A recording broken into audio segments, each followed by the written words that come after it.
improve the teacher performance and the teacher appraisal. So I hope we are now online with our participants. Also, good afternoon and welcome back, our online participants who are watching us through Facebook of Thai PBS and OTEPC.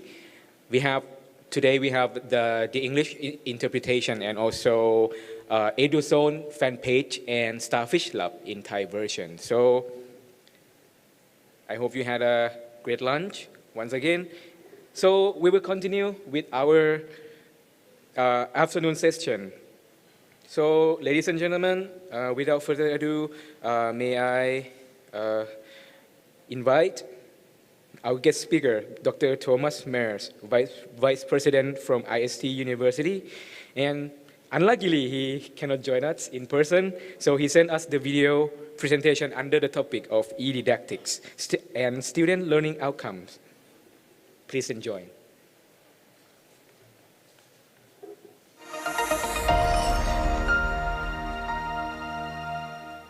Dear ladies and gentlemen, Sawadee Krap and welcome from Germany. My name is Thomas Mears. I'm the Vice President of the IST University for Management in Düsseldorf, Germany. Unfortunately, I can't join you during the conference due to other obligations, but I would like to share our experience to e-didactics and the success of digital classrooms with you. First of all, I would like to give you some information about my university because we are a little bit different to regular universities in the world. The first thing is that we are specialized in certain branches, future business. So you can see we have a department for sport and management, we have tourism and hospitality, fitness, wellness and health, and communication and management. We offer undergraduate and graduate study programs, and all our study programs contain a certain level of management and leadership skills.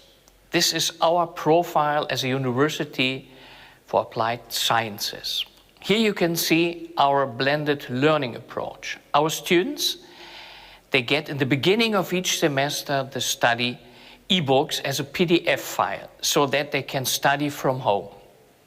We don't offer classical lessons, so the students don't come normally to our university, but we as the professors, we make clips of about 10 to 15 minutes for the students.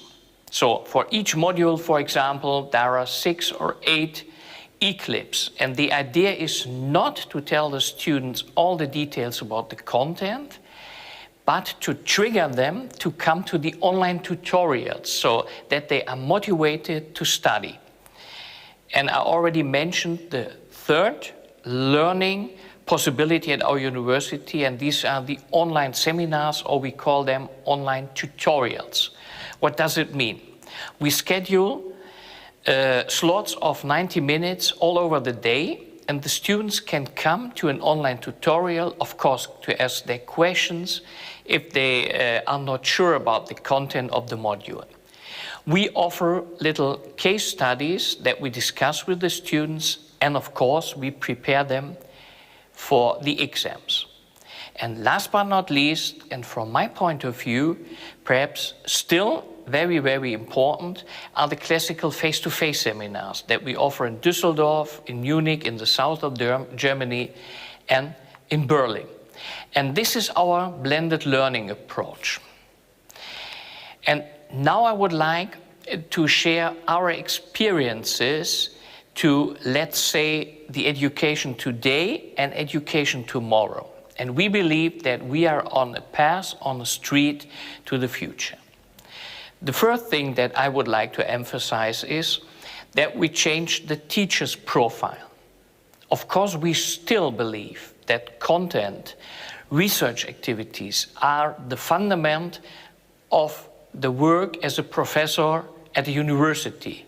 But beside this, it's also very important to work as a digital coach. What does it mean? Of course, you should have knowledge and you should be able to use tools like Zoom or Teams. furthermore, you should have the ability, or you should work on your ability for online communication skills. What does this mean? So that you encourage your students to use the camera, to use the headset, to communicate with you as the professor when you are in a Zoom session or a Teams session. And in the end, that's my personal experience, even when you see only little pictures of your students, you have some kind of gut feeling, as you perhaps have when you have your classical face-to-face lessons. Does the student understand what you say? Or are there any other questions? Or is it boring what you do? So this is, from our point of view, very important. The next thing is the principal's function. So I, as the vice president, I don't have any classical appraisal interviews over the year. What I do is that I have a chat with my colleagues, and the fundament are the evaluations of students for the improvement of teachers. So I see myself more as a coach than a classical manager when it comes to the relationship between the board of our university and the teachers, the professors. The third point might be very surprising for you. So we would be able to make student profiles, but we don't do it. For example, what does it mean to make a profile?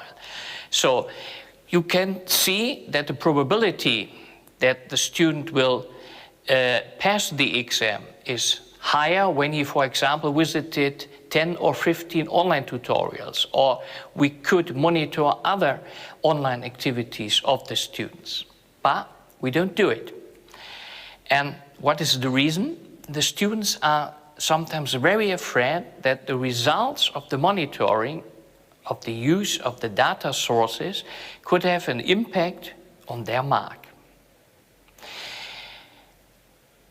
Number 4, the classroom observation. This is something we do, but normally I, as the principal, don't go to the online classrooms, to a Zoom or Teams, and it's not mandatory. So it's really a kind of peer coaching between the teachers, the professors. And furthermore, we integrated it in our application process. So for example, if a person would like to come and work as a professor for our university, of course we will see, does he or she hold a PhD? What is the academic and scientific background of the person? But furthermore, we ask all new colleagues to make an e-clip, like I do for this presentation today, and to show us their skills in a Zoom or Teams. Have fun. If they come to the online tutorials, if they ask questions, then they really learn, and then they also use the e-books that they got in the beginning of each semester, and then normally they successfully will pass the exams. And beside this, the collaborative online cooperation is very important when it comes to the student outcome. What does this mean? So, of course, we use the breakout rooms that the students can have a chat together, and that, for example, I, in my role as a teacher, can enter the breakout room and ask questions and support the students, or can give them some explanations.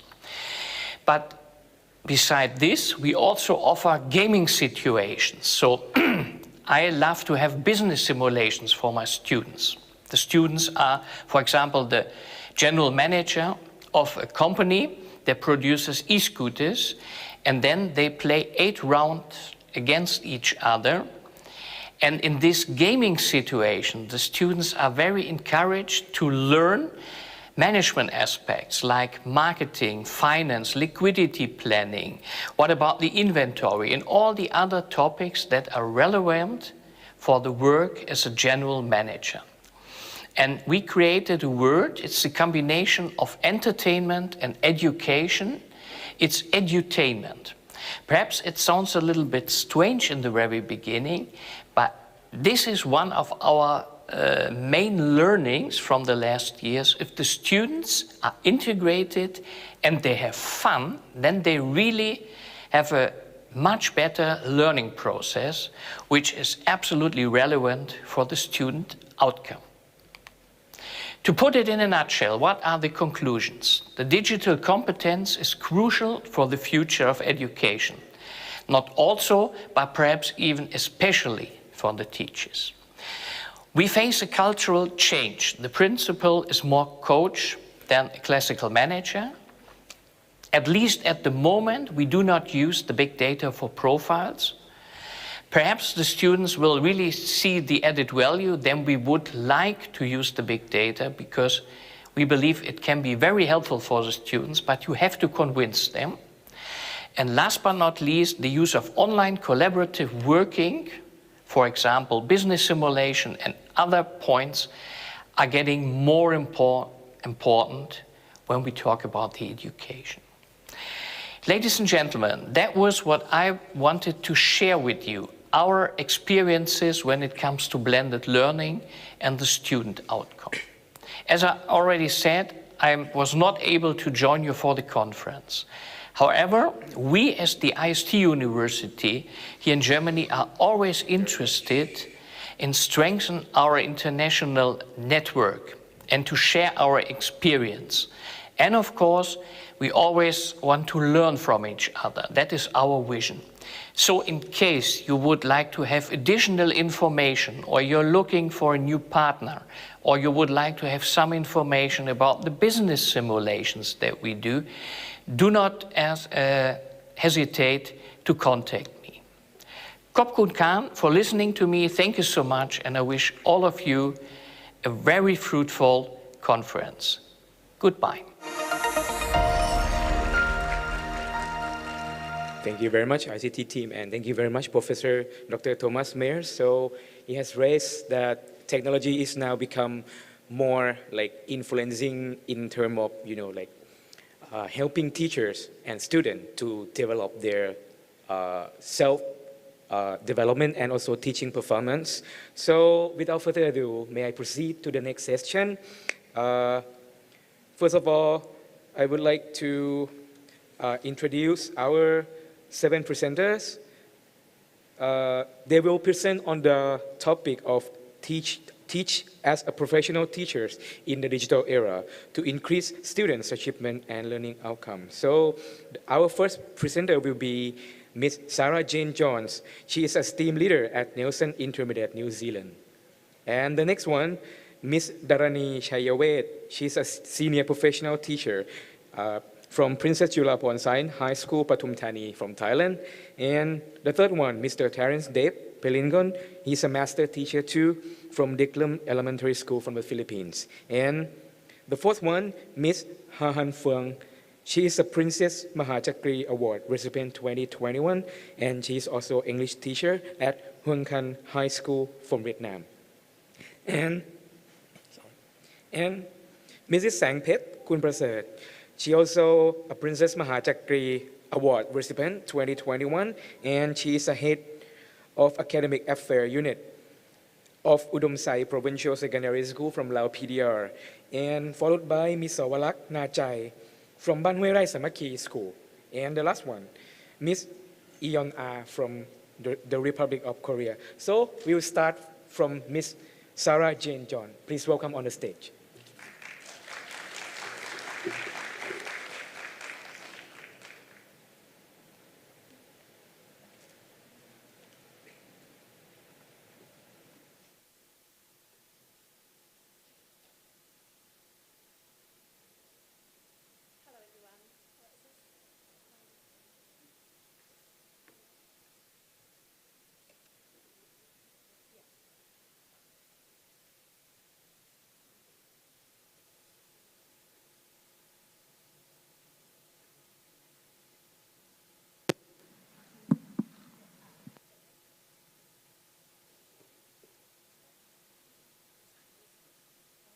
Just a moment, please.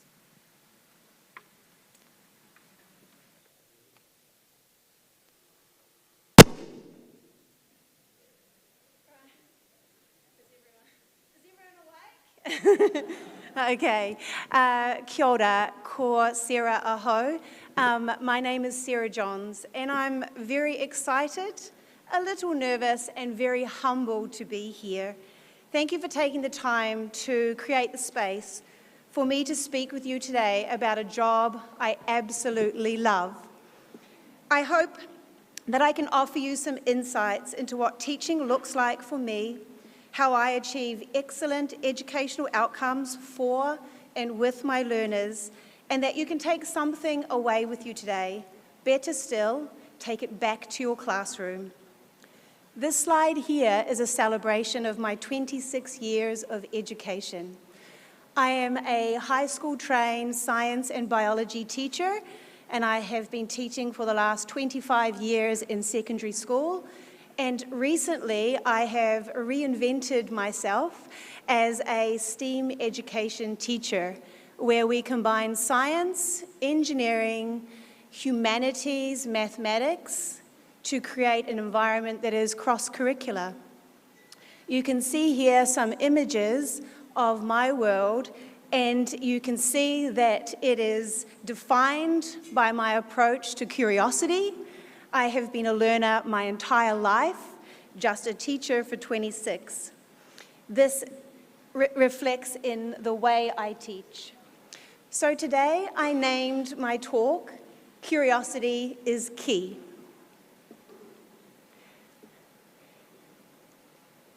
I was invited to share my experiences and perspectives about teaching and learning activities in my classroom and the classroom environments that strengthen student achievement. I was also asked to share my perspectives about how the value of teacher evaluation can improve student learning, all in 15 minutes. This is actually, as you are aware, a very lofty task. And as we know, teaching is incredibly complex.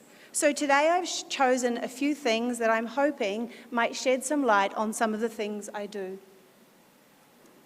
Okay. Before I go on, I would like to unpack what I mean by curiosity is key. Curiosity is defined in the dictionary as an eagerness, a wish to know or learn about something. It creates a feeling of arousal, excitement, satisfaction, curiosity. And the key, the potential to unlock something, to unlock potential. It is something that is very important. So let's begin.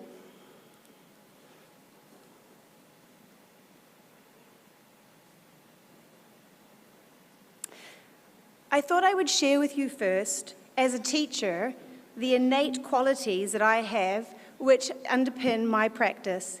It's an innate desire to connect and build relationships with young people that are real, that are reliable, and that are relational. This creates a learning environment that is humanizing and is one for which is safe for students to take risks in their learning. The values that underpin the New Zealand education are stated here. These values define and guide us as New Zealand educators. You can look up the New Zealand educators, our codes, our standards, and you will see the document that guides our practice.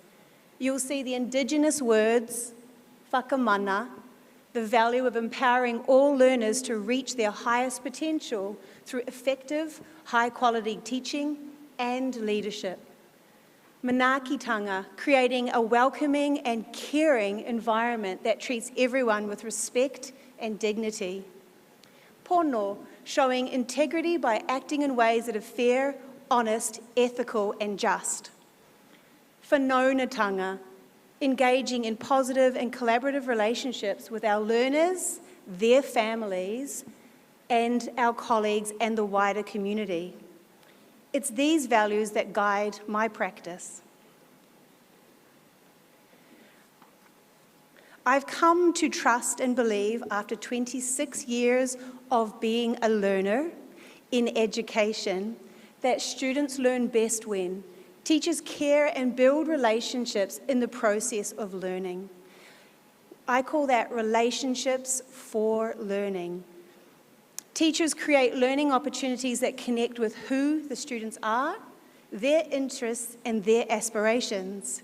If you do not know your learners, you don't know their aspirations and their lived realities, how can you connect the learning to that? That you can foster learning partnerships and are committed to understanding a child's progress. In this image here, I must mention, I showed my students my presentation and I asked their permission if I could use photographs of them. So in this slide, the students are building an aquabot. It's a robot that is driven underwater, and it is a project where they learn to apply knowledge, not learn knowledge by heart and put it into a test, but apply neutral buoyancy, forces, and other engineering principles through designing this underwater controlled robot. To build relationships that create learning partnerships with students and their families takes time. It's important to begin to understand your learners' aspirations and their realities so that this information can be harnessed. I thought I would share with you, and it's difficult to see on this slide, but this is a form where I ask students to fill out some thinking questions around how they see themselves as learners. This is the form I used. I've also used a... Oh, see if that's gone.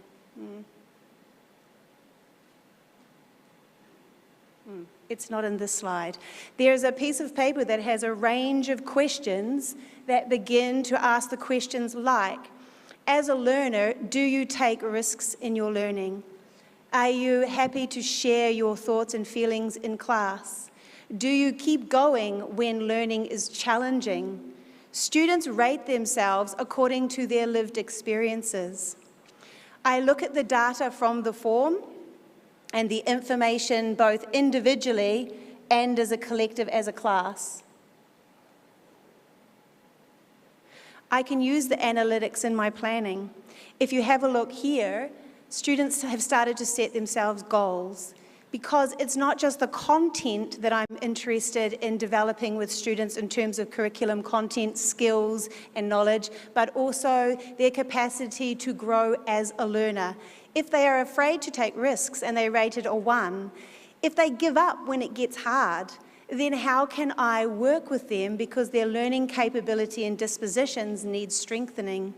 So once the students have filled out their form, I ask them to set a goal. You can choose a strength that you want to leverage off, or you can look at one of the things you have rated as a 1 and together we will strengthen it. It is important for me to use the language of learning. I really like the way you took a risk in your learning. I believe this will help you reach the next step. So taking risks is important, and using analytics to inform my practice and partnering with students helps me to do this. Encourage my students to be curious. So curiosity, I've talked about it in terms of being curious about your learners. Who are they? How do I use this information to inform my practice? Now, how do I create curiosity for students in the classroom? There is no such thing as a silly question in my class. You've heard the saying, it's the journey, not the destination. When it comes to curiosity, it's the question, not the answer, that engages students. The destination has value and will be rewarding. The journey, however, makes the result more exciting and satisfying. Curiosity starts the journey and motivates learners to keep going, no matter how challenging it can be. The young people and adults at school are naturally curious. It's an innate quality in humans. So how do we harness that through our teaching and learning experiences that we create with students? They are present in their current reality and have desires to make the world a better place. So how can we help them to do that? I've put here something that doesn't look particularly exciting. And as a science teacher for 20 years, I've taught electricity. And electricity has a series of learning outcomes that are predetermined in our curriculum. But how do I make sure that I do not leave curiosity to chance, and how can this harness the learning? I'll just see if that next slide's there. It might not be. No. There was another slide that had a lesson plan in it, but essentially, in my lesson planning, I launch with curiosity. An example of that is having a huge box of torches, all different shapes and sizes, like dogs. Dogs are one species, but they come in all different shapes and sizes. So look at these torches, and I give each student one of the torches that are different shapes and different sizes. Here you go, students. Here's a chihuahua. It's a small torch. Here is a large torch. Now, draw what is inside the torch. Through this curiosity, I'm assuming they're coming to class with a full set of knowledge. It helps me then to understand where their thinking is at and what information they've come to class with. I do not assume they are empty vessels. Through planning to launch through exploring and using curiosity and providing questions, students begin to explore their own prior knowledge. It is from this place that I then begin planning. I do not plan assuming they know nothing. Then they start to ask questions. Is this like my remote control in my TV, miss? How does this work with the lights in the room? But hold on, I got an electric shock when I put my knife in the toaster. Good questions. So we begin to shape the learning around the questions they naturally bring to class. Do not leave curiosity for chance. Deliberately plan for it. Focusing on answers first dampens down a student's natural curiosity. To keep students engaged and draw them in, ask those open-ended questions. Encourage students to seek their own answers and make their own meaning. You are the teacher and the guide. It is from there that you can provide learning experiences that allow those questions to be guided into learning experiences to find truth. So start with questions, not answers. I wonder, how do you promote curiosity in your classrooms? How do you promote curiosity with your teachers? In here, we were studying the marine ecosystem. On the very first lesson, a student said to me, "Fire Sarah, I wonder what lives down in the pond by the river." I said, let's make some plankton traps. What would happen if they were attracted to different colours? I said, let's find out. So we created plankton traps and species traps and submerged them in the river. Students then went back a day later and lifted up the traps and used the computers and digital microscopes to use their taxonomy to classify the species. We also use iNaturalist on the phone, which when you submit your photo, scientists from all around the world will also classify your species. This was an awesome launch and a way to plan for curiosity. It is from that place where you have captured the students as the audience and take them into the learning place. Curiosity also helps to shape my practice and therefore the learning experiences of my students. These students here are extracting DNA from bananas, and they go on to build models of the double helix to show that from a gooey piece of DNA, it is difficult to plan or to study. So by creating a double helix, they can act as scientists to begin to explain this model. So I've talked about how is it that we create and understand opportunities to be curious about our learners. I've also asked questions about how we create experiences for our learners to be curious, and now I'm talking about myself, being curious about my own practice and understanding the impact that I have on my learners. This is essential for improving student outcomes. Referring back to our codes and our standards, which you can see online in New Zealand, it states we have a professional responsibility to ensure we demonstrate a commitment to providing high quality and effective teaching, inquire into and reflect on the effectiveness of our practice in an ongoing iterative way using evidence from a range of sources. So this is what guides me as a professional. And it's up to me to be curious, and curiosity is the start of my journey. It's the motivating force that I have to seek answers. In teaching, this can be a powerful way of being, and it's a vital strategy for improving student outcomes. This is the framework that comes in many different shapes and forms, but essentially it is a framework or an inquiry teaching framework that guides my practice to ensure I can uphold what is stated in the codes and standards of my professional practice. So, I'm getting to know my students. I'm asking questions about their progress. What beliefs do they have? What values? What knowledge? What attitudes do my learners show? What are the specific learning needs of my students? And so that is where my curiosity starts. I then look at what evidence-based teaching strategies and interventions could have a positive impact for each student. How could my pedagogy strengthen and motivate understanding and skill development in my students? How do I teach them to improve and strengthen their learning to learn model? I then apply it in my classroom.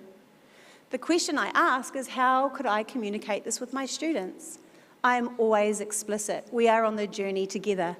Learning inquiry is what happens next. How do I assess my impact?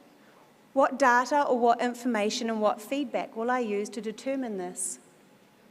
Now, what next? And the cycle continues to flow. Some teachers use this model in a very procedural way. However, I would encourage you to adopt it as a way of being, the way in which you continue to grow and develop. It is characterized by deep reflection and questioning.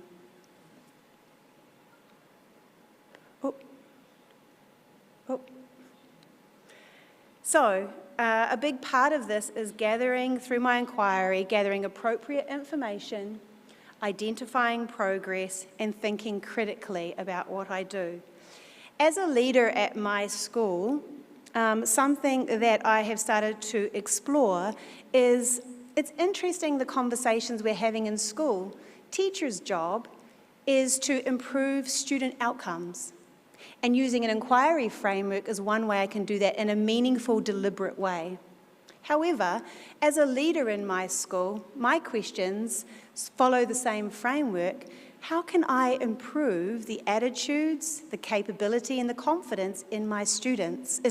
Not my students, my staff, because I am a leader of learning. So my inquiry process is very much the same. If my students, my teachers, are not developing in the way that I would like for them to have the best outcome, what do I need to do to make a difference? Something that we've tried at our school is we work in PLCs or PLGs, professional learning groups. And so we present our inquiry each term to our professional learning group. To keep this rigorous and to make sure that we are growing, we have, and this is not on the next slide, but I can share it with you, is we have a range of expansive questions. So after listening to my colleagues, we have opportunities to ask questions like, what did you notice when? What kept reoccurring? What might be your next step? So those expansive questions are not interrogative. They are an opportunity to expand the teacher's learning beyond their own scope in that moment. It is a supportive, collaborative process. So, think about who your learners are. What are you curious about? How will curiosity find a way into your classroom next? And this applies in leadership. I will leave you with this thought. If you have a look here in this photo, students were given a provocation. In a bomb shelter or in a natural disaster, how would you grow food? You can only use what you can find naturally available from the rubbish tin or the recycling bins. What would you need to know? They told me they needed to know how plants germinate and how they grow, and photosynthesis and seed germination. And then I said, what else do you need to know? We don't know, miss. And I said, me neither. Let's go. So we began to build our learning around a provocation, a challenge, and it was up to me to make sure that the curriculum learning outcomes and demands were met. But it's like what I do with my daughters. Grating the vegetables into their meatballs means they don't know they're eating vegetables, but I'm making sure that the experience is nutritious and is best for them. Thank you everyone for listening to me today.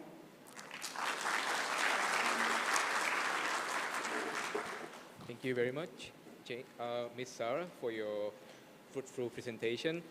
For the question, I think we can open the floor later. We will be the Q&A session afterwards. So we will proceed to the next presenter. The second one is Ms. Dharani Chayavet. She is a senior professional teacher from Princess Chulaporn Science High School, Pathum Thani, Thailand. So if you're ready, the floor is yours.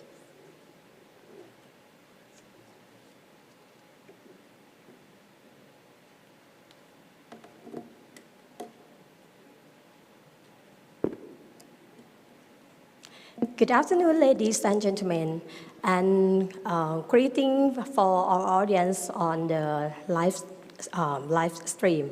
My name is Dharani Chayavet. I am a chemistry teacher at Princess Chulaporn Science High School, Pathum Thani. It's an honor to be here today, and I'd like to thank you very much for having me on this stage to sharing about my classroom activity. So I have almost 16 years experience in teaching chemistry at Princess Chulaporn Science High School. So today I would like to share about the lesson learned of active learning in chemistry class.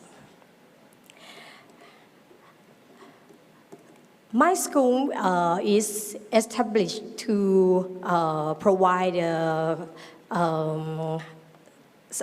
education for the higher, I can say that they are the talent students to promote and develop the scientists in the near future for our country. So the curriculum focus on science and mathematics in intensive, and we have the concept or content to intensive, and it's too challenge for me to engage the students to learn in active learning way. So today I will start about the background and my motivation. After that, objective and lesson implementation. I will show the results of learning and discussions, and after that, I will show you some development in my work. Oh, sorry.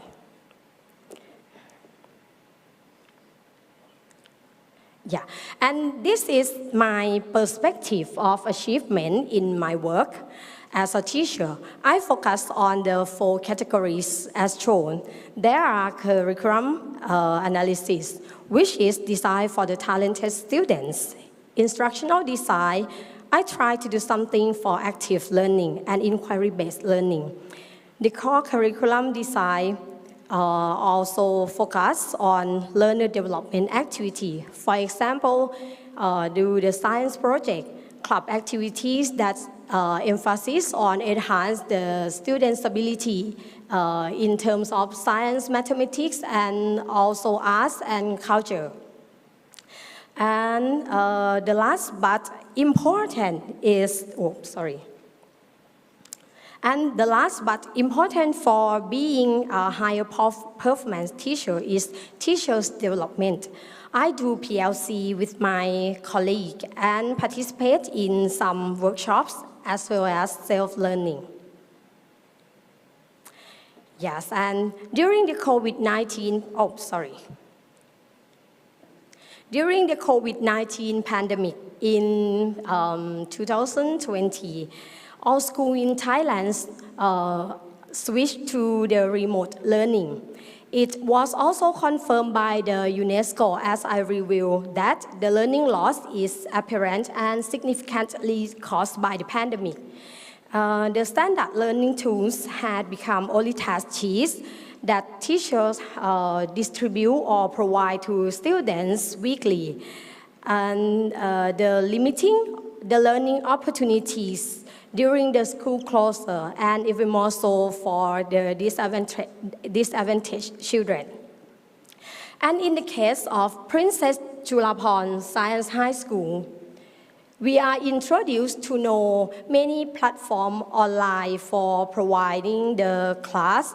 For example, the Google Suite. There are the Google Classroom and Google Meet, which is very important and take an important role in online teaching during that time. And I also used the maybe it's to the platform that the students familiar with, such as Line and Facebook, to communicate with students during that time. And at that time, we also have the strong support from the OTEPC and the IPST to provide a learning platform. They put some video in the platform such as Project 14 from IPST and the OTEPC channel.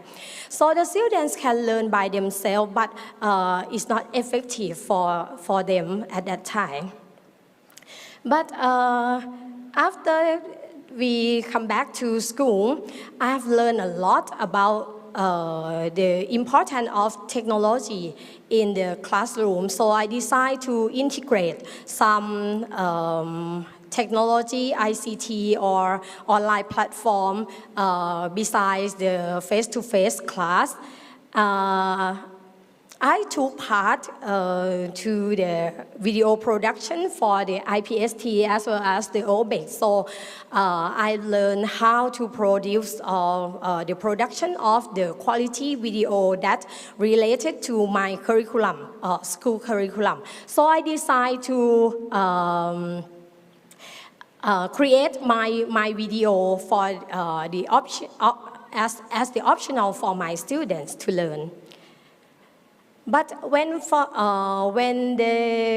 we moved to the new normal or the next normal, I'm concerned about the active learning, and I'm so interested about the impact of active learning or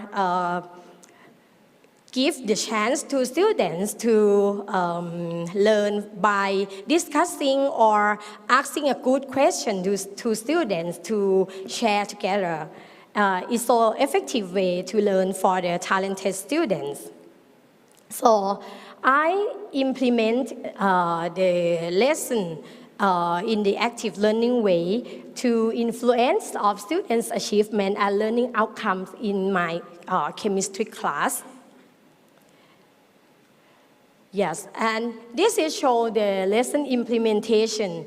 First of all, I revised for the school curriculum, and after that, I create the lesson plan, focus on the aim of learning, and I concerned about the sequence of learning in each stage.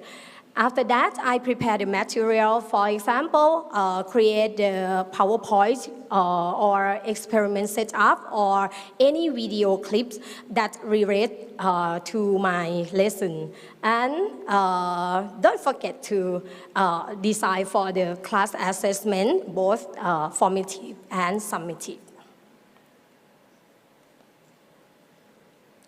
Yes, and about the concept of lesson, I have to consider much about the learner's key competency that related to the core curriculum. And my school curriculum is focused on 5 key competency. Especially, I think actually, all of them is important. But now I focus on the science communication and using technology in my classroom. Yes, and this shows the nature of chemistry.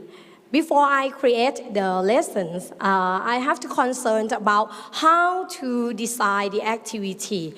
Because in chemistry teaching, we have the concept in 3 levels. There are microscopic level, macroscopic level, and finally, students should write in the symbolic level. And this is show some strategy in teaching stage, in each stage of learning. And I use 5E's model to design my lesson plan. And for today, I will show for the example about the Le Chatelier principle lessons. This lesson is aims to students to explain the concept of chemical equilibrium and explain the Le Chatelier principle. And students have to do the experiment and predict the equilibrium shift when adding stress or the factor affecting the chemical equilibrium. The learning areas are factors affecting chemical equilibrium. We will do the experiment to check what effect of the concentration of solution and the temperature of the reaction. After that, I will extend their knowledge in predicting the equilibrium shift when adding a stress to the system at equilibrium. Yes, and this shows the 5E step of my lesson. I start with revising the chemical equilibrium using Kahoot, and students have to discuss what will they do in this experiment, and I add some POE technique in one experiment that the students can observe, but they do not need to do by themselves. Because sometimes we concerned about the environment, and I concerned about the green chemistry. So I decide to use as less as I can for the chemicals. And after that, the students will explain their experiment using think, pair, share, and group discussion. So I move to the elaboration stage using the discussion, and during each stage I can observe and facilitate and do the formative assessment for the students' learning. And finally, I evaluate the students using the writing experiment report and raise case study for the students to discuss, something like that. And this is example of my. Oh, sorry.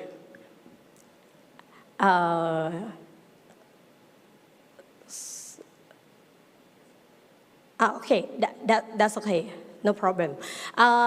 This video shows the my class experiment. This is the POE, or predict, observe, and explain about the chemical equilibrium shift when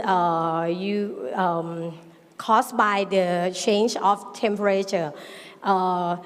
This experiment using the nitrogen dioxide, which is generated from the reaction between copper and the corn nitric. So it's might dangerous for students, so I decided the students to observe only.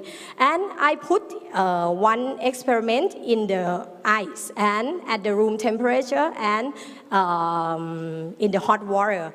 After that, I ask students use question, ask students to observe and explain what did they see and why it different when they leave this experiment for about 5 to 10 minutes, something like that. sorry. Oops. Next slide, please.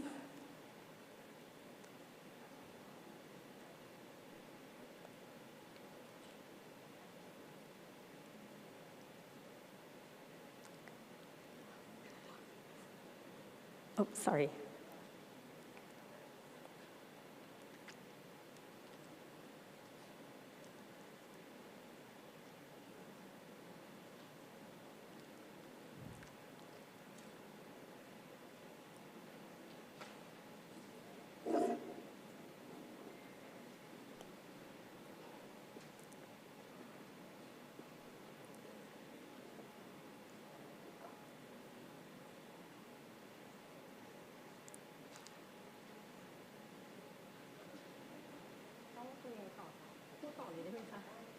Yeah, okay.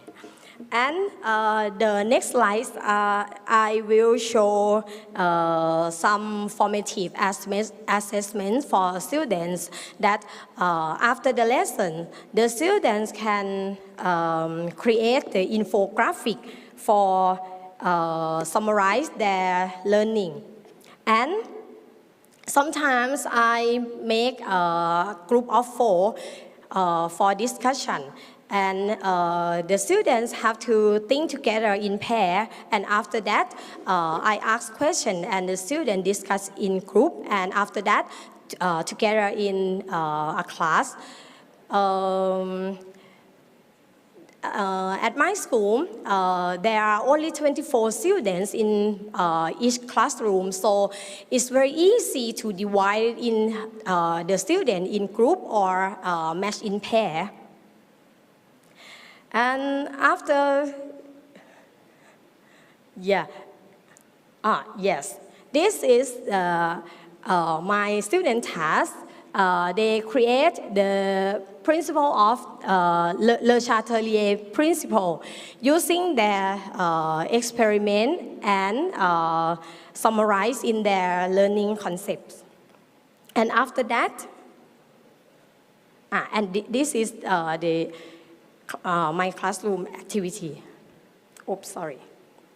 Yes, and this shows some online platform to integrate in the active learning class. And sometimes I put the video clip that I make for the students. Oops, sorry. Can you show this? คลิกได้ไหมคะพอดีต้องใช้อินเทอร์เน็ตค่ะพอดีอันนี้เป็นลิงก์ YouTube. Oh, sorry. It doesn't matter. Yeah. Go back to my presentation, please.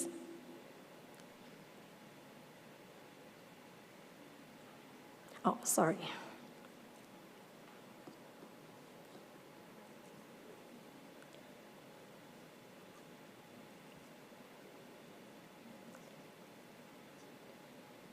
It's okay, we can skip it. Yeah, and in the video clip from the YouTube, I create by myself because of the difference from the general curriculum. So I decide to make the video clip by myself to address the learning loss for the students, because sometimes students cannot reach each other or cannot reach the goal in the class.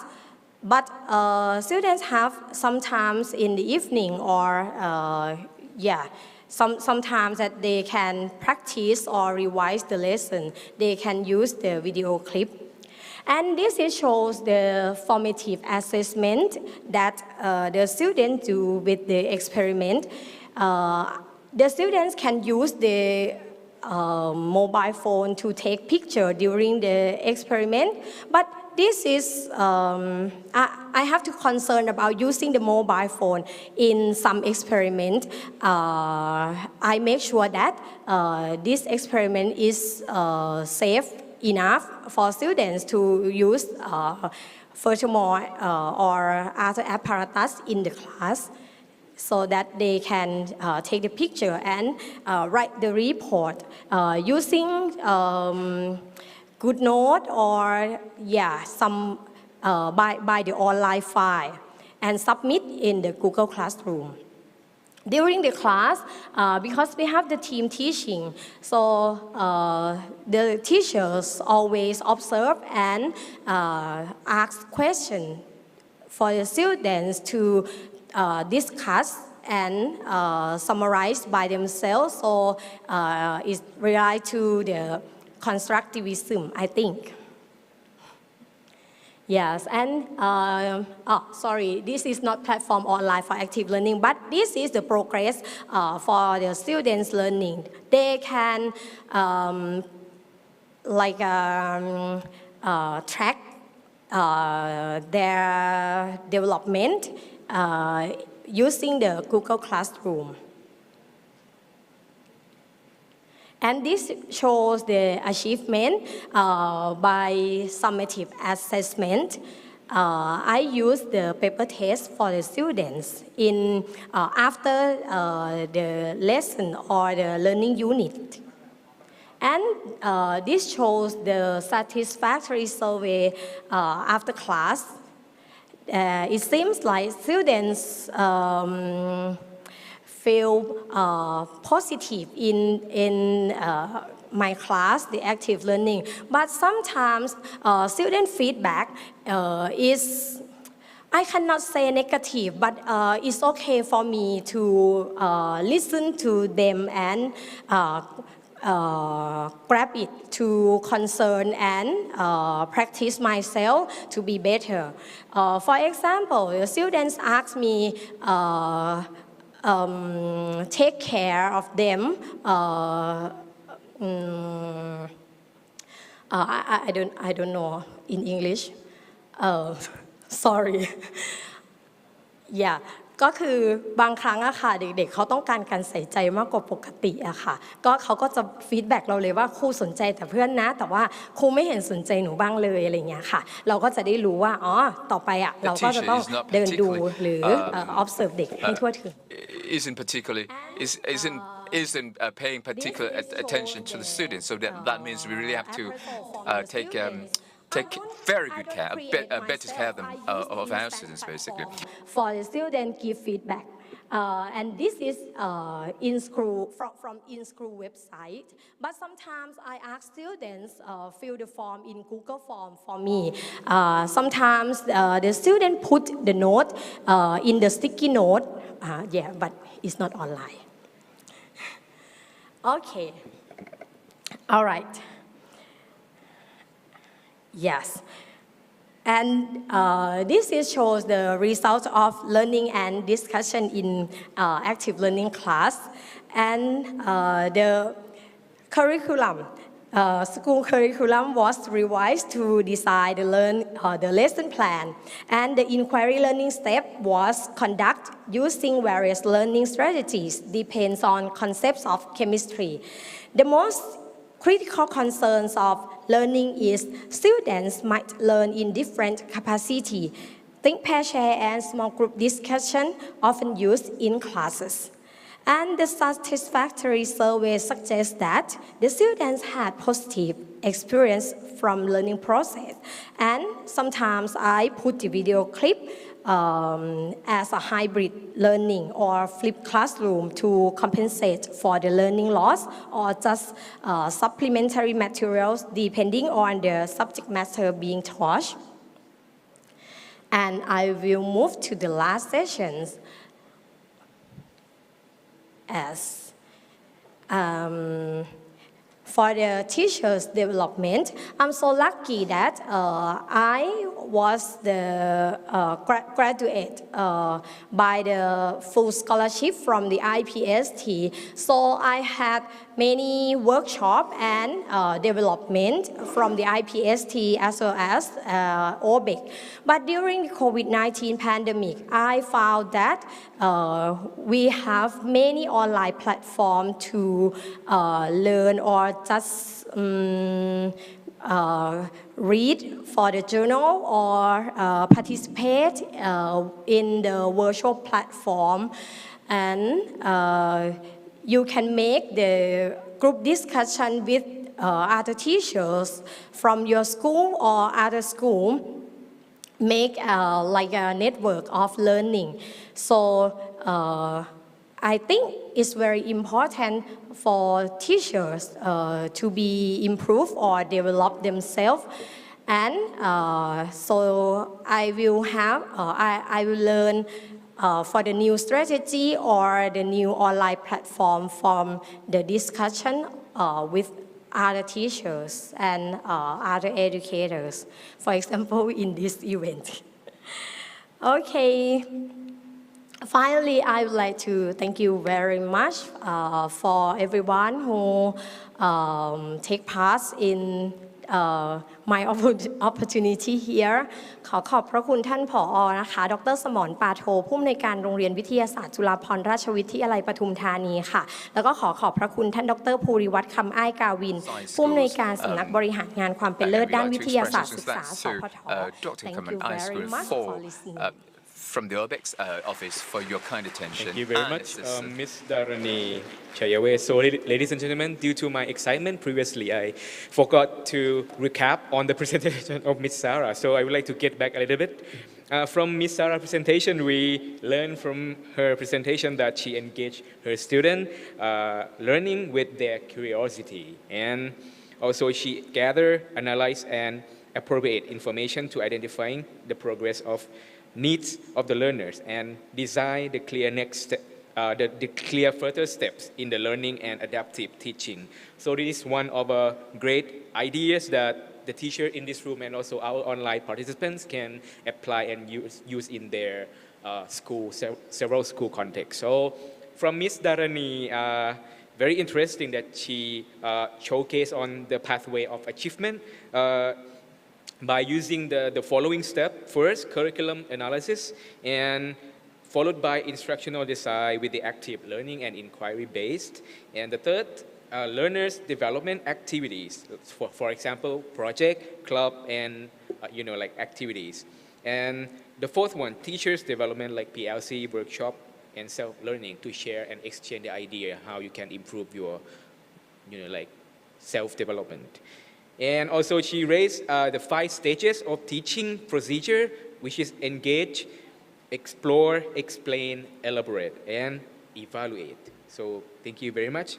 And I think we are now proceed to the third one, Mr. Terrence Dave Pelingon.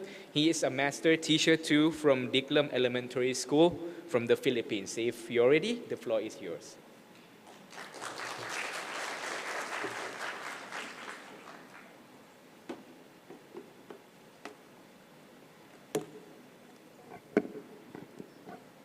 Good afternoon, everyone. Good afternoon, Thailand. Sawadee Krap. Did I get it right?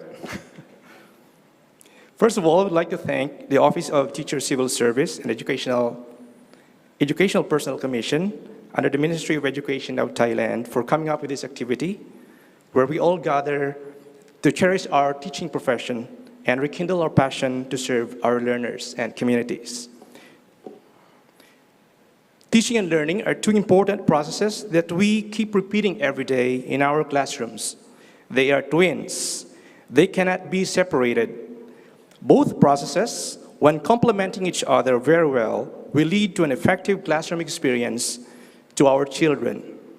Today, it is my great honor and personal privilege to share with you some things that we do in our school in the Philippines. Just a privacy disclosure, the photos of children I'll be showing were all permitted to be published by the school before. To guide you with the flow of my presentation, here's an overview of it. First, I'll be giving you the context or the background of my country. Context is always important in understanding the way we do this or that in teaching.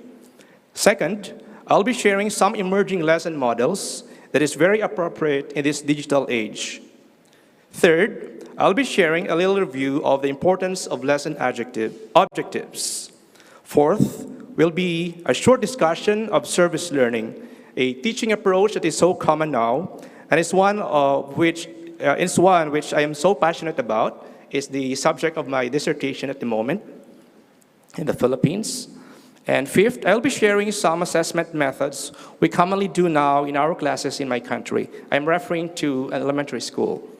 And at last is a glimpse of some things that we do in our classes in the part of the Philippines where I came from. I live in Tobias Fournier town in the province of Antique. That's in the island of Panay, central Philippines. I teach in a coastal village we call barrio. In the Philippines, we call our villages barrio. It's a Spanish word for village.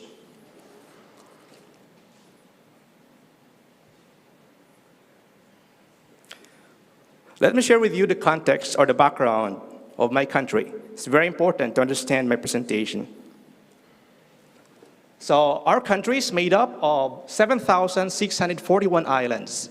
It's the second largest archipelago in the world next to Indonesia, but only 2,000 of which are inhabited. The population is 109 million. It's close to Vietnam in Southeast Asia, and 52% of which are aged 25 years old and below. It's a pretty young population. So 18% of Filipinos currently are living below poverty. So that's about 20 million people. The country is divided into 17 regions, 82 provinces, 149 cities, and 1,485 towns or municipalities.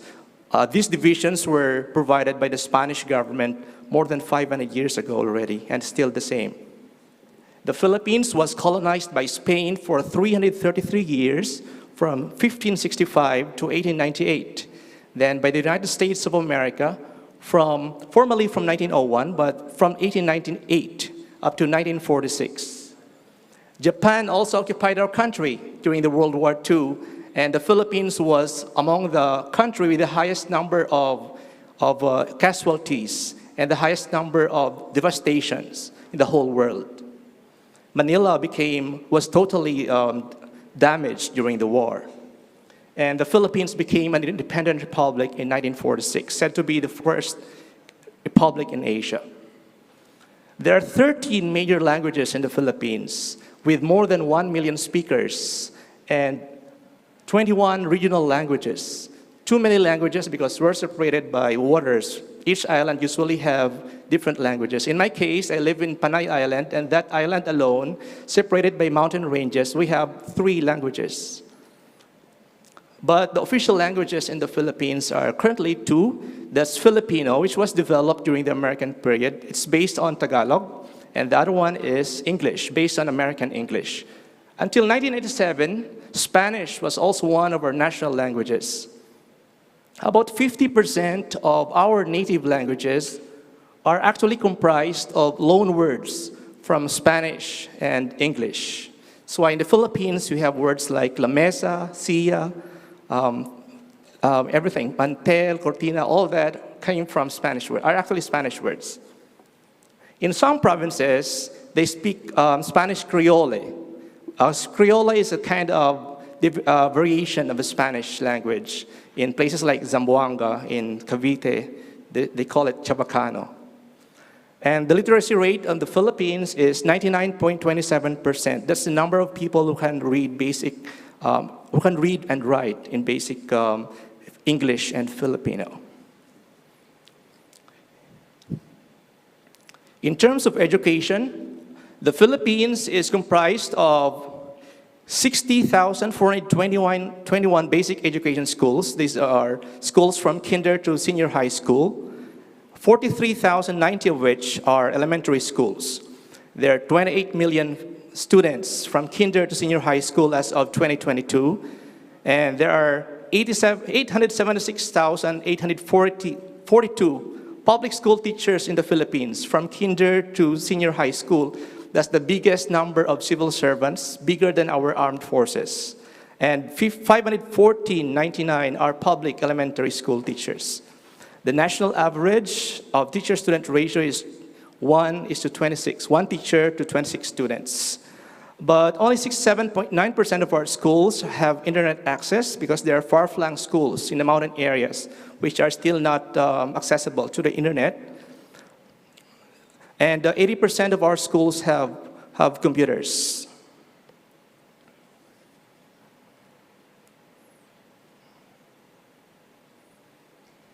Sorry. Ouch. All right.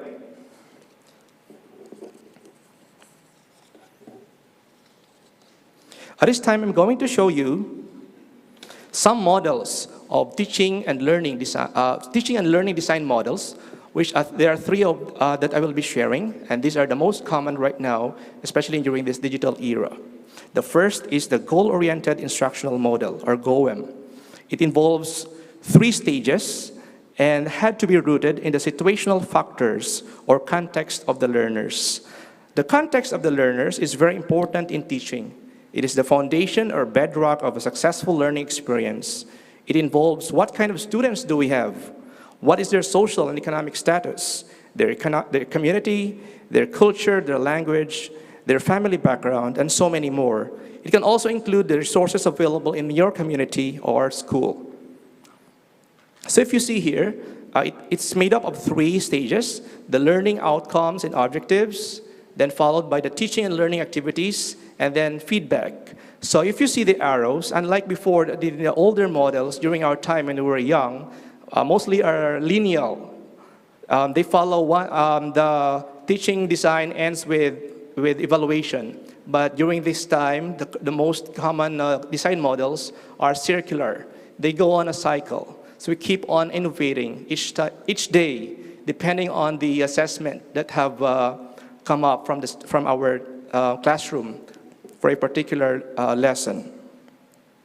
Every objective, teaching and learning activity assessments must always be based on the kind of learners we have in order to achieve meaningful learning experience. So it's very important that the teachers, especially in elementary and secondary schools, are teaching within their communities so that they can have a better understanding of what kind of students that they have. In my case, that's how we do it in rural schools.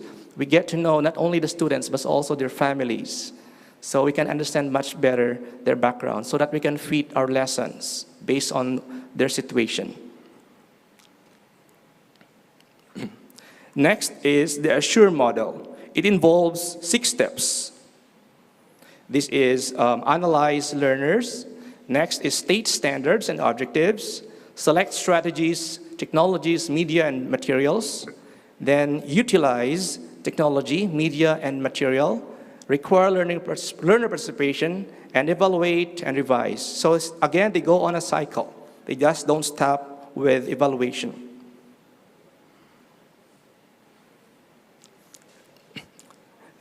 Sorry. In that stage, in the Assure model, the U, or the utilize stage, is where digital integration takes place. This is where you decide what digital tools is appropriate for the kind of lesson that you wanted to have for your children. Again, the technology that you're going to integrate would be based on the situation, on the resources that you have that is available. The next learning model, the third one I'll show you, is the ADDIE model. It has 5 steps: analysis, design, development, implementation, and evaluation. Analysis includes the systematic exploration of the way things are and the way things should be. The difference is the performance gap. Then you follow it with design. If the analysis identifies a performance gap, the design phase will outline the performance objectives. Then the third will be the develop. Using the information gathered in the analysis and the design phase, the performance solution is created. Implement stage includes the delivery of the performance solution, and evaluate includes the measurement of how will the performance situation achieve the objectives. In this kind of learning model, teaching and learning model, development stage is where the digital integrations are made. Note that both Assure and ADDIE models of the lesson planning start with analyze. This underscores the importance of the context or situational background as the basis for formulation of lesson plans.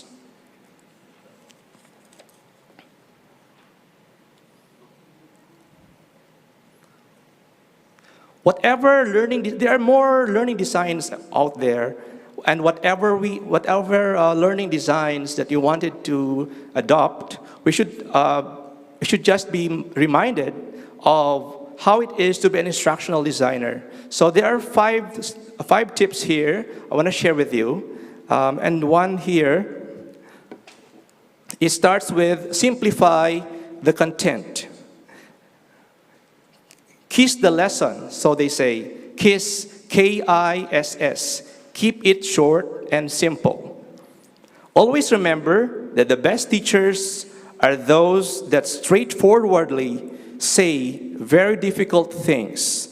Again, always remember that the best teachers are those that straightforwardly say very difficult things. You can say in very easy way a very difficult concept to your children. Next, make your lesson fun and engaging. You have to always think of the kind of learners that you have. Your lesson design may be perfect in other classes, but may not be suited to you. Other students may like it. I mean, another group of students from another place may like it, but they may not be fitted on your class. They may like it today, they may not like it tomorrow. So keep on revising each day. Then keep innovating, as I said. So this is connected. You keep innovating. You can't just use the same design or activity for like 10 years, 15 years. You keep on revising because the world is changing very fast. You have to keep up with the trend that the children are adopting. Then be tech savvy. That's how we catch up with the kids. We have to remain relevant to them. What we thought was trendy during our time, during our youth, may not be trendy anymore with the kids. That is currently our students. Once we have adopted the learning design that you wanted to have, we go on with the formulation of learning objectives. So learning objectives, when we set up the learning objectives, there are two areas. The learning content, which includes what students should know, understand, and be able to do, and the learner criteria, which includes dimensions of student performance used for judging attainment. In the Philippines, we used to have PELC, or the Philippine Elementary Learning Competencies. Usually objectives are made by the government, right? We don't create our own. But on that learning competency that is set by the government, in the curriculum, we may have ours as a sub-objective based on that major objective that's set by our government. Learning objectives are based on Bloom's taxonomy. This is very necessary to keep in mind. That is a hierarchy of verbs which we use to direct our actions in the classroom. I'm sure we're all familiar with it. It has been in existence since the 1960s. They were originally nouns, but in 2003, Bloom's former students, Krathwohl and Anderson, changed them to verbs. The evaluation stage, which previously was the apex of the pyramid, was moved down. It was replaced on top by the synthesis or create stage. This paved way to the era of requiring performance output to learners, from our learners, during these contemporary times. Test scores have been replaced by authentic assessment of performance to show learning achievement.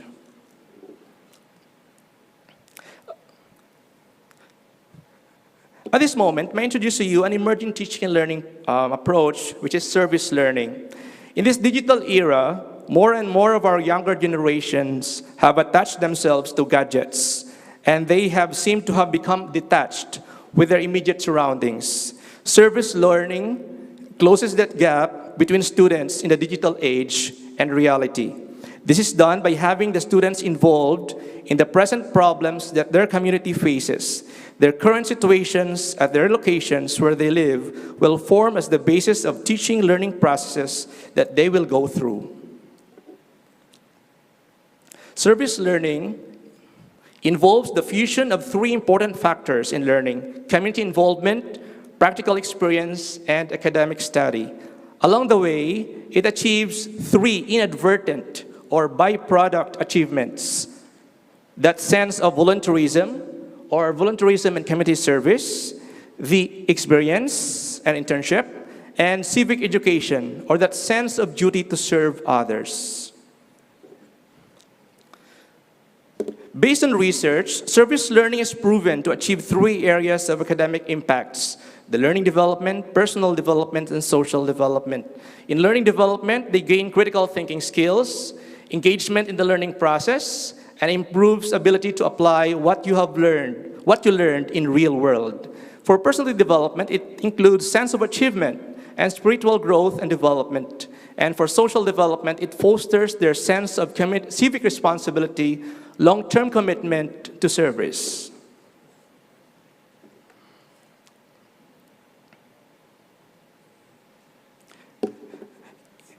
For learning assessment, the general categories, after deciding on the lesson design and formulating lesson objectives and adopting teaching and learning approaches, the learning assessment comes. It is the highlight of any classroom experience, as this will show you how much students have learned, how effective their learning experiences were, and helps you decide how much more can you make your teaching more effective. There are four general categories of learning assessment: the selected response, the constructed response, the teacher observation, and student self-assessment. For selected response, these are the traditional kind of assessment. It includes multiple choice, the binary choice, and the matching type choices in our tests. In constructed response, they have here, it includes performance-based assessments, the essays, and the oral questioning, interviews. For observations, it shows, in this case, you have reflections. You have to observe and see the children, how they're learning from that kind of lesson that the teacher is employing. And the last, most popularly, is the self-assessment, which includes portfolio, reflections, and self-rating inventories.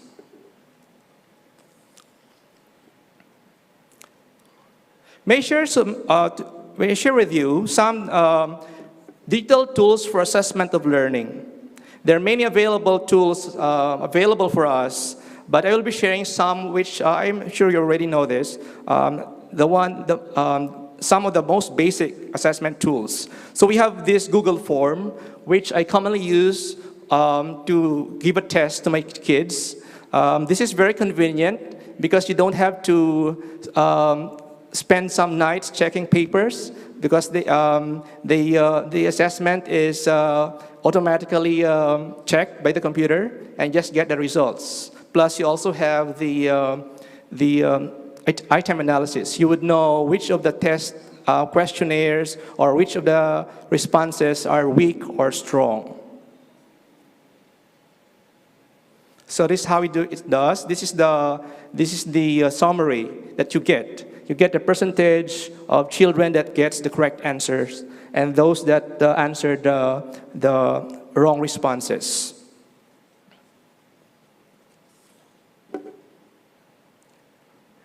The other one is ZipGrade. I know if you're familiar with this. ZipGrade requires you to print out answer sheets, which the children had to shade, and use your cell phone. There's an app. There's a free subscription, and there's also a premium subscription, and just have to scan their papers, and immediately it gives you the correct answers. The correct answers are in green, the wrong answers are in red. And it summarizes the scores. It can detect even the names of students, this one. They require that you use pencil. I don't know if you use pen if it can recognize it.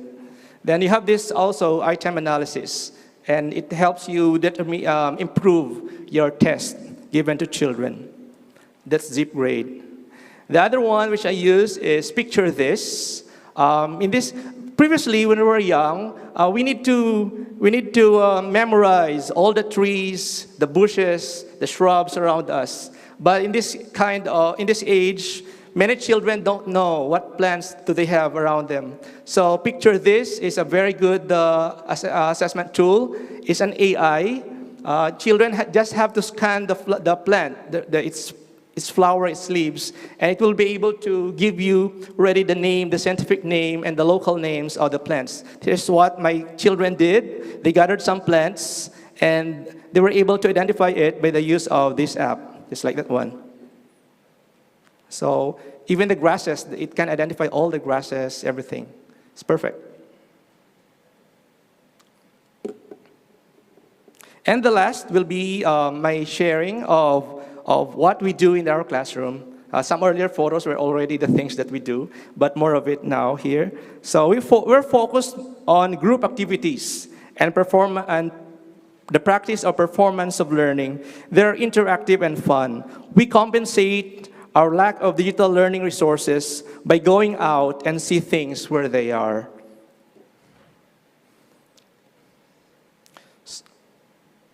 We don't have that much things in the Philippines, so instead, we do practical things. Just like this one, instead of just listening or just getting it from the video, they have to demonstrate it themselves. These are very simple science concepts which they have to demonstrate using simple science equipment that we have in our classroom. We don't have that much equipment, so we have only spoons or that. It's like this one. So children are bored listening, so you have to keep them moving. So in this case, they have to demonstrate. It's very difficult to do equation in science, but when you demonstrate it to them, they can better understand it. It's like this one, they're blowing bubbles here.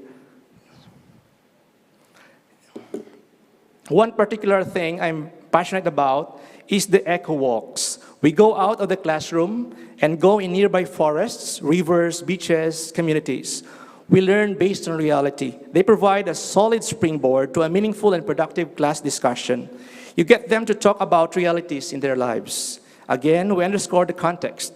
In the Philippines, we call this indigenization and contextualization of teaching and learning activities. It's just like this one. We go out in the forest just nearby. But before you do that, you have to gain parents' permit and the permit of your school. It's quite, I remember earlier the teacher had to be there. You serve as the moral compass. You serve as the guide. You can't just leave them going out.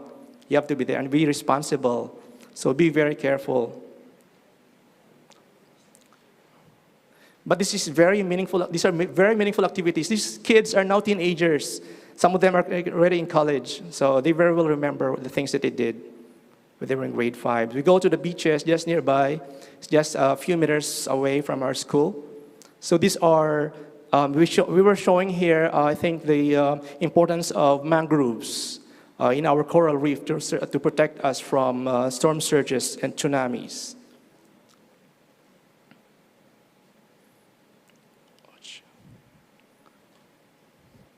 So we don't have iPads to show animals, so we go where animals live.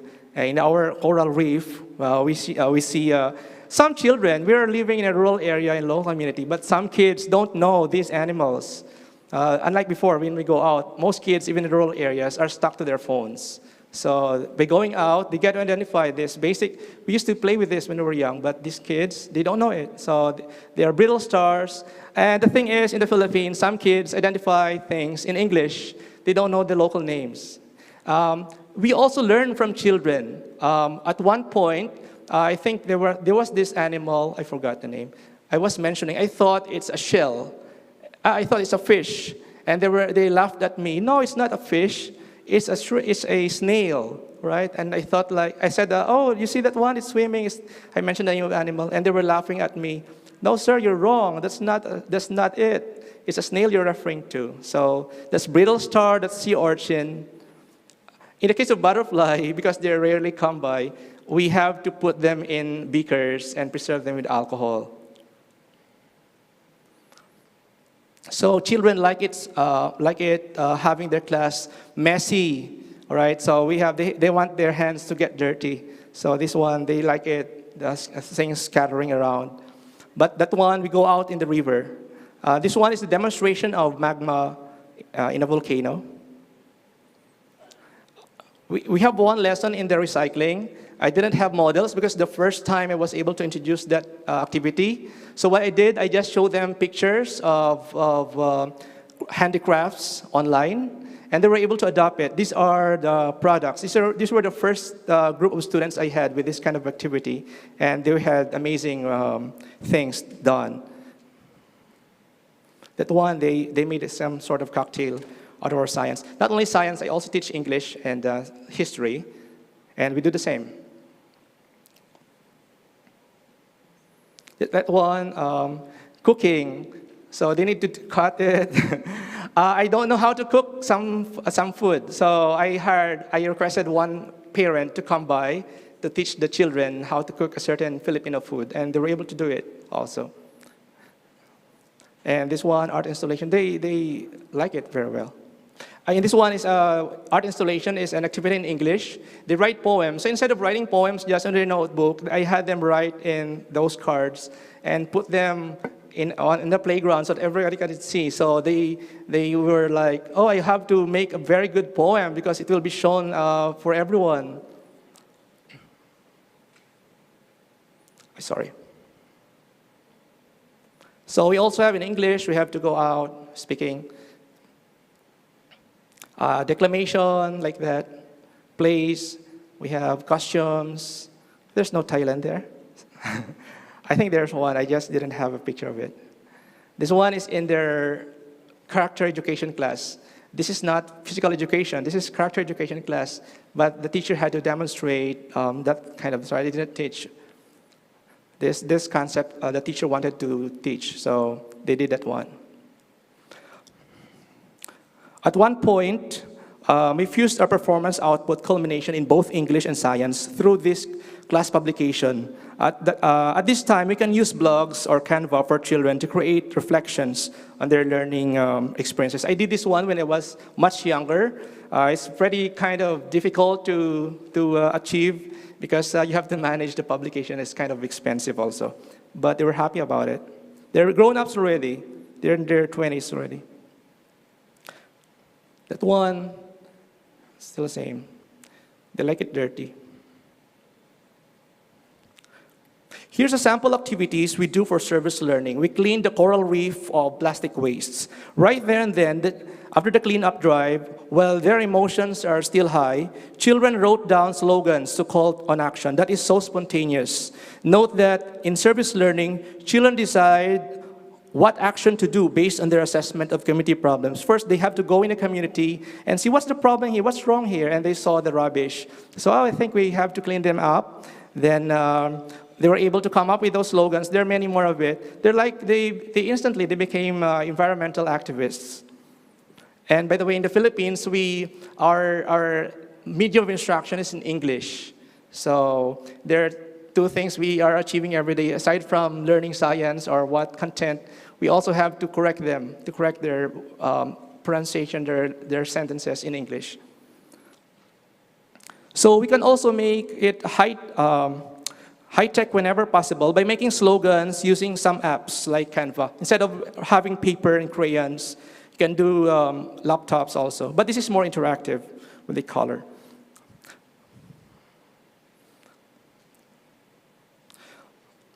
One of the highlights of service learning activities we did was in 2012 when we were featured by the World Water Monitoring Challenge in their annual publication. WWMC, some of you might be familiar with it. It's based in the United States. They give out free kits, and you go out and test your water, bodies of water, and you send the reports to them, and they pick which one is the best engagement activities of using their kits.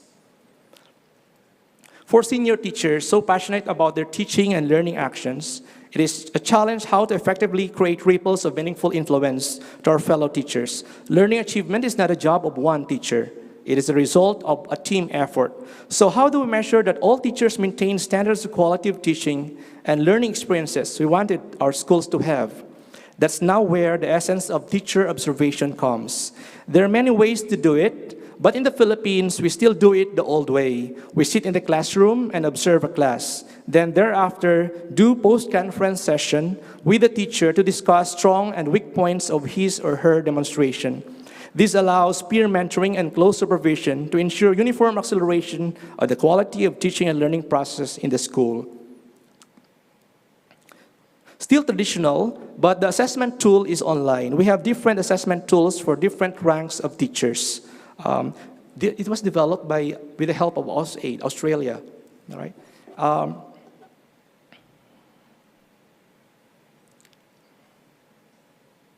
In the Philippines, the teachers that observe fellow teachers are master teachers. The principals are only observing the master teachers. So primarily, teacher observations have three important things. They encourage both the observed teacher and the observer to reflect on their teaching, help teachers to continuously develop and improve their practice, and lastly, improve student outcome by improving the instructional prowess of the teacher.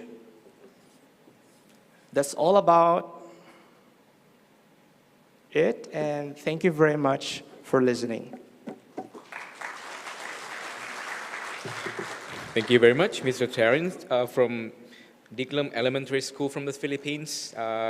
So from his presentation, he used the ADDIE and HO model to design instructional plan, which is focused on the service learning and impact on learning development and the personal development with the social development as well.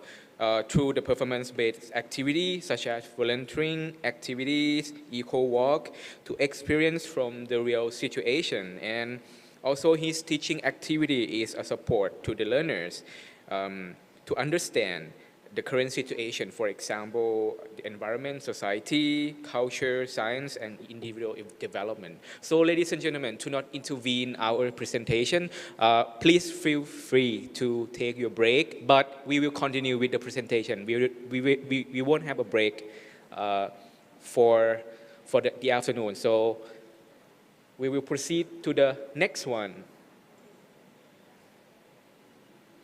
To follow up with the presentation from our speaker or the presenter, we have, as I mentioned before, we have the QR code on your name badge. So you can follow up our presentation file from the drive I've shared with you. So next, please welcome Ms. Han Phuong. She is a Princess Mahachakri Award recipient 2021, and she is also English teacher at Huang Can High School from Vietnam. Please welcome.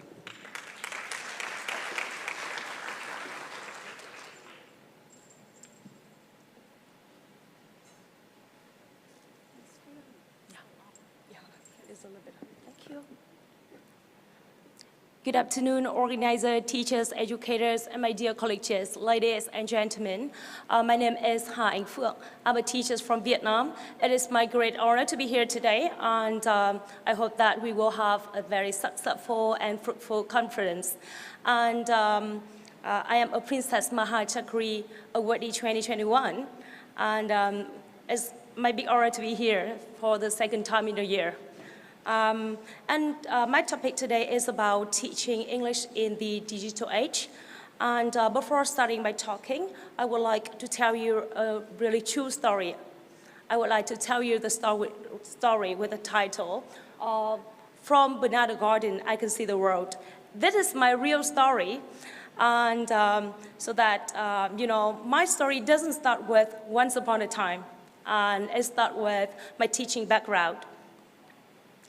I was born in Phu Thọ province, which is located in the north of Vietnam, and it takes you approximately 2 hours and a half to drive from the capital city. And Phu Thọ is a place abundant with captivating sightseeing spots, and I welcome all of you to Phu Thọ on the nearest day.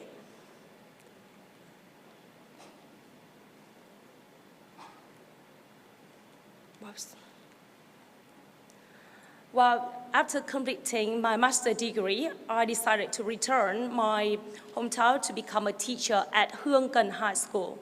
My high school now, Huang Can High School, is located in a mountainous area in Vietnam where a majority of students belong to ethnic minority, and their parents' livelihood primarily depends on farming and casual labor, making them unstable jobs. And there are about 55 teachers and staffs at my school with around 800 students. And this is me standing in my banana garden. In 2016, one summer noon, I still remember, before the COVID-19, I attended a professional development online teaching with different teachers and educators in the world from different countries. And the topic that day was ICT in education. And when I was attentively listening to other teachers in the world to share their experiences in using technology in their classes, my house unexpectedly experienced a power outage, a blackout. So I could not continue my meeting. Fortunately, my neighbor house had a power generator, and at first I intended to rush to her house and ask for the Wi-Fi connection, but I hesitated because of the inconvenience. In Vietnam it was noon and they were sleeping, and I did not want to disturb her sleep. So, our houses were separated by a banana garden, which presented me an alternative solution that I decided to rush to the banana house. I just want to rush to my banana garden at the corner, then to catch the Wi-Fi signal, and that I could be back to my meeting. And that event turned to be, one of my, it turned out to be an exceptionally special and valuable in my life. As you can see, I wasn't exactly a professional teacher. Just take a glance at how I was clad in my pajamas, clutching my laptop and making my own way to the banana garden to catch the Wi-Fi signal. I was not a professional teacher anymore, but that event, the banana garden lesson, really taught me how to become a professional teacher. And today I'm here to share with you some techniques, some experience that I learned from the banana garden that really helpful. Until now, I still apply some knowledge that I gained from that day. And in 2020, I was so lucky to be one of the top 10 finalists by a UNESCO partner. And this really brings me opportunities. It's not only for me, but my students as well. And for the question, how to teach as a professional teacher in the digital era, I think there are many answers, like the subject mastery, flexibility and adaptability of a teacher. But I just want to focus on the factor how teacher can leverage the ICT, the technology, and the lessons. Yeah, according to UNESCO ICT competencies framework for teachers, it identifies 6 areas with 3 levels. And the highest level is knowledge creation, and that is one of my motivation, and I try to based on in my lessons. As a teacher of English language, I do believe that there are many ways to learn and to teach English in the world of globalization and in the digital world, like ChatGPT, interactive ebooks, or AI language models, and so on. Yeah, but from my point of view, as a teacher, an ethnic minority teacher living in a mountainous area, I do believe that there are 2 key factors leading to my students' success. They are motivation and learning environment. I just want to focus on intrinsic motivation.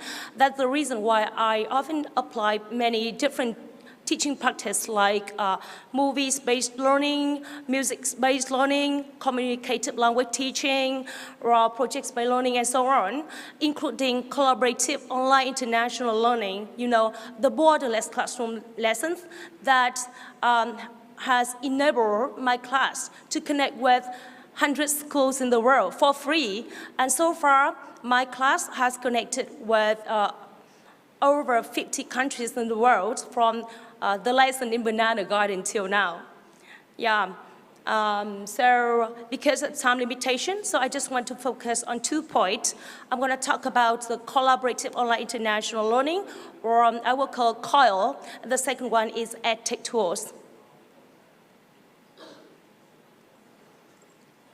So because of time limitation, I just want to present it in the form of WH question: what, how, where, when.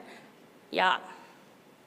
So there are several different terms referred to collaborative online international learning, COIL, like the borderless classroom model, the cross-border classroom, Skype in classroom, or global connection lessons. But for the term collaborative online international learning, COIL, is really popular, as you can search on the Google Scholar.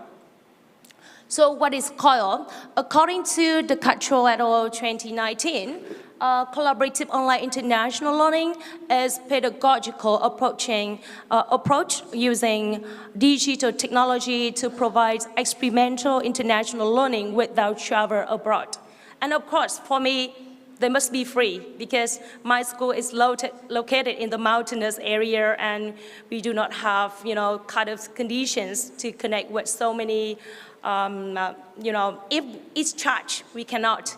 Yeah, so from my own definition, what is collaborative online international learning? I think it is an online approach that enables one classroom to connect with other classrooms in the world that bring experts together to collaborate in different activities in the class. So the next question is, how to find free virtual global classrooms? Yeah, so basically you can find these kind of virtual partners with the help of several platforms and channels like Microsoft Education Community, Skype groups, Flip.com, Facebook groups, but I highly recommend Flip.com. So what you just do here is you just need to have an account. Yeah, of course it's for free, Flip.com, and just go to grid profile and you can easily to have a filter. When you have the filter, you can choose the country you want to connect and the age of students and the subject, because that is not for the teachers of English, it's for many teachers like chemistry teacher, math teacher, very easy that you can choose and you can connect. Yeah, so there are some Facebook groups that you can easily grab it. And of course you have the slide and you can visit so that you can find the virtual partners here. And there are several Skype groups for teaching partners that we already created before that if you have the Skype account, you can just follow the link. And then you will have a kind of global community to connect with your class. Moreover, you can find this kind of teaching approach on e-training, Global Nomads Group, Penbo School, and ePost. And the next question is, what are the activities in a borderless lesson? I have organized so many different activities for my lesson, like a traditional classroom, mystery game, guest speaker, and virtual chip, and so on. Let's take an example, traditional lecturer. As you can see, I was invited to be a teacher for some classes in Malaysia, in Africa, and in USA. Yeah, and let's take another example. This is a page on the textbook, a national textbook of Vietnamese program. And this is a task in the textbook that require teacher to, that require the students to look at the photo and read the text to answer several questions. So traditionally, just like it. But I want to make it different. So I tried to invite a teacher from Thailand. And then she could introduce about Bangkok. Because as you can see the task here, look at the two photos of Bangkok, Thailand. What aspect of the city life do they show? And then the student have to read the text and answer the questions. But I make it different that I invited a teacher from a secondary school in Thailand that she had a very great time with my students. So she not only introduced the knowledge in the coursebook, but it's a good, this was a very good opportunity for my students to understand more about Thailand, not just in the textbook. Yeah. And mystery game is an activity that your students can guess where your partner come from by yes/no question. Very interesting activity. And the next one, I often apply project-based learning in COIL.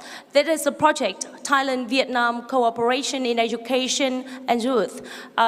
We focus on how to prevent cyberbullying, and with the help of collaborative online international learning, we have connected with over 20 high schools in Thailand so that my students could understand more about how to prevent cyberbullying and understand more about Viet Thai culture. Now just watch the video clip.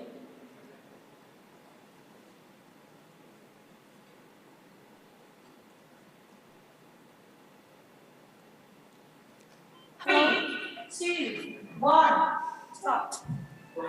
Ladies and gentlemen, my name is Komjit Donpalum.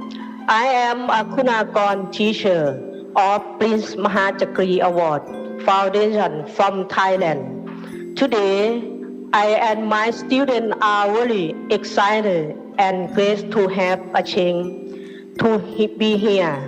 Joining. Thank you for your answer. You describe it so wonderful, and I really want to go there, and I wouldn't go there if I have money. And I see you if I have money. Yes. Please call out. Oh yeah. Wow. Can you just turn around? You guys are so cute. Yeah, and the question? Yeah, thank you. Any question? The next slide. Yeah, or another project, say no to plastic straw. We made the bamboo straw to be instead. Yeah, so we have invited different schools in the world, and so far we have invited over 100 schools in the world from 51 countries to join our project. And another activity is expert guest speaker. So normally, expert guest speaker are not teachers, and they come from different fields. And as you can see, we have invited guest speakers from many different countries, like America, Vietnam, India.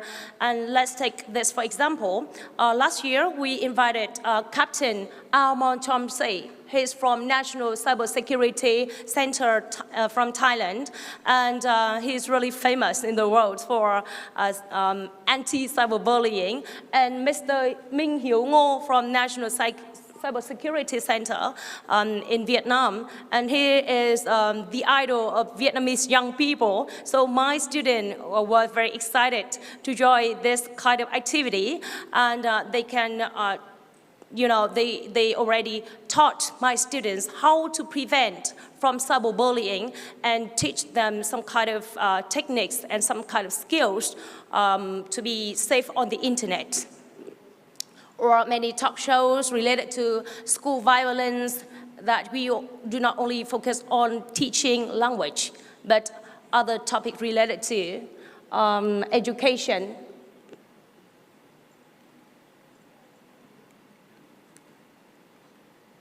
Yeah, the next activity is virtual chess, and this is one of my most favorite activities.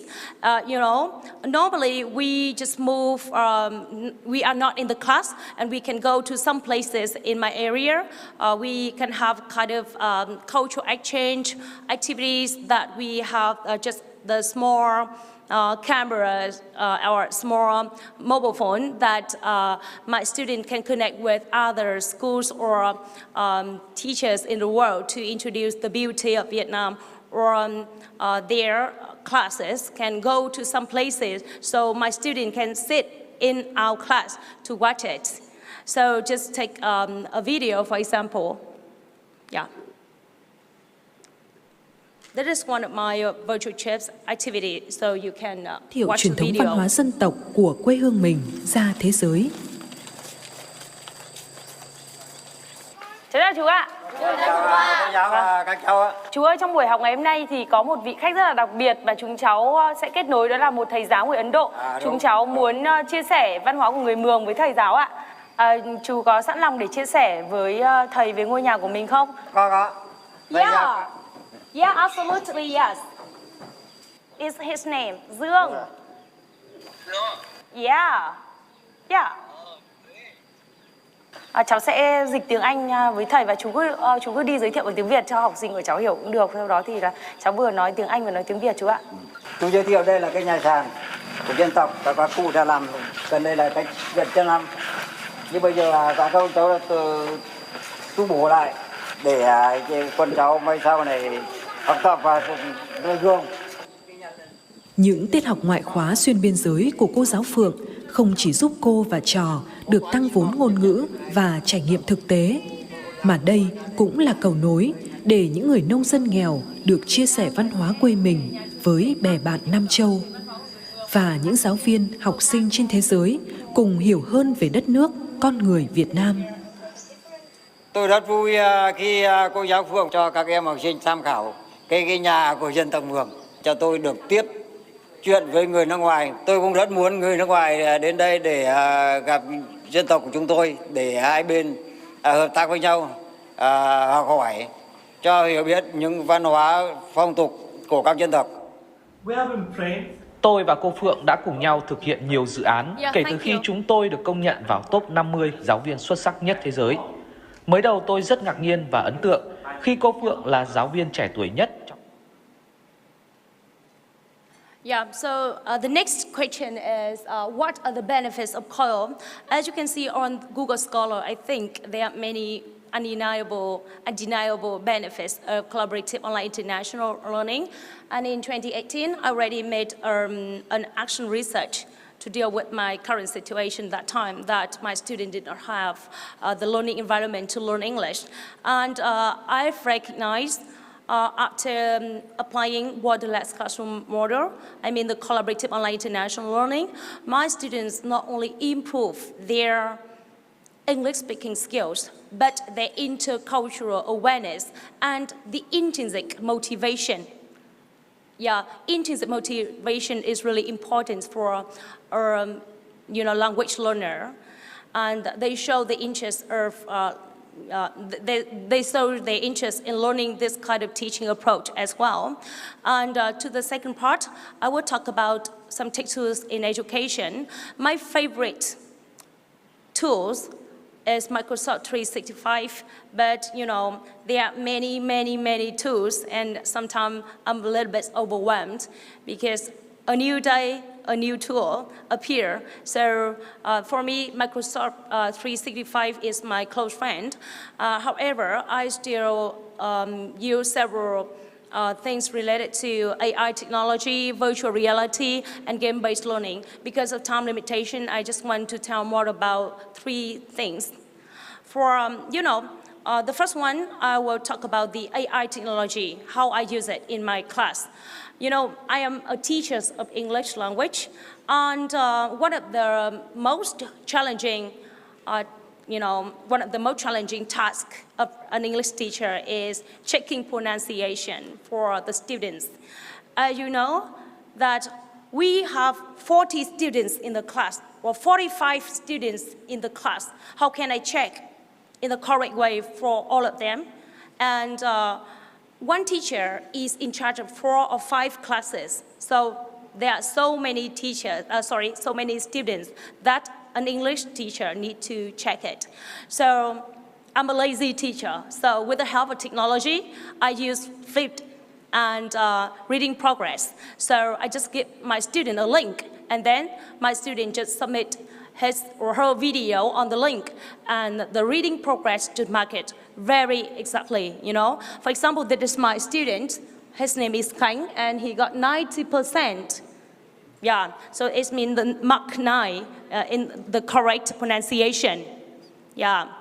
Or I also use ChatGPT in my teaching with different purposes, but normally I often use it to design the grammar or vocabulary exercise or reading text, because I'm a high school teacher, English teacher I mean, so we have a different topics, and normally the reading text is finding a reading text is challenging for several teachers, because we have to base on previous was kind of textbook, but we want to make it new. So I often use ChatGPT in designing reading text for my student. Yeah, another approach is immersive learning. For example, this one, we learn about water life cycle. At first, I asked my student work in group and color the picture. Right after, I asked my student to download the app, Quiver. Then, they can scan their photo with the color. This is teacher in Thailand last time. Yeah, and they will understand how the water cycle works. Yeah, it's very easy for the kids to imagine. Yeah, then they will have time to describe the water cycle more than just read and answer like, very boring. And the next one is game-based learning ethic tools. I love gamification, and I often use some kind of tech tool like worksheets, game kits, quizzes, Kahoot, Neoport, and WordWord in my class. So, for example, in some collaborative online international learning lesson, for example, my class is in Vietnam, and another class from Korea, and the two classes, we just rename the students like Lan from Vietnam and Kim Tae-hee from Korea, something like this. And Vietnam, Korea, we have a kind of competition. So every time we have the competition between the two countries, I've recognized that my students were very hardworking. They want to revise more to be the winner, because they think it's the country position. So the psychology of students, is really important. So I often use this for the collaborative online international learning in the country and out the country as well. And if you are interested in how tech tools are used in education, I already made a vlog and YouTube channel. You can scan the QR code, then you can get it. And I classify, like, for example, for learning management system, what app we have, like conferencing purpose, what app we have, something like this, very clear. And you can scan the QR code on the slide to get this. Yeah, because of time limitation, so I just want to stop here. Thank you so much for your listening. And the final message I just want to send to all of you is my favorite quotation, that who dare to teach should never cease to learn. Thank you. Thank you very much, Ms. Han Phuong, for your inspiring presentation. So I would like to wrap up a little bit for her presentation. She mentioned about two key factors, which are motivation and learning environment, and teaching practice with the music-based teaching and teaching English with movies to help her student to learn more about how to improve their English. And also the two main points that she addressed during the presentation is, first, the concept of COIL, which is collaborative online international learning. It is a pedagogical approach using digital technology to provide experiential international learning without a travel abroad. And the second, EdTech or tech tools in education in developing students' learning outcome. For example, AI technology, virtual reality, and game-based learnings. Also, which believe that this help her to improve a better teaching performance and create attractive learning environment. So, ladies and gentlemen, as I mentioned earlier, if you have any questions, so you can take note and address to our and refers to our presenters. So we will be having the floor to the Q&A session afterwards. So now, can we move to the next presenter, which will be the fifth one. We still have three presenters left. Next, she is a Princess Mahachakri Award recipient 2021, and she is also a Deputy Head of Academic Affairs Unit and Head of Physics Subject at Udom Sai Provincial Secondary School, Lao PDR. She is Mrs. Sangpet Kun Prasert. So if you're ready, the floor is yours.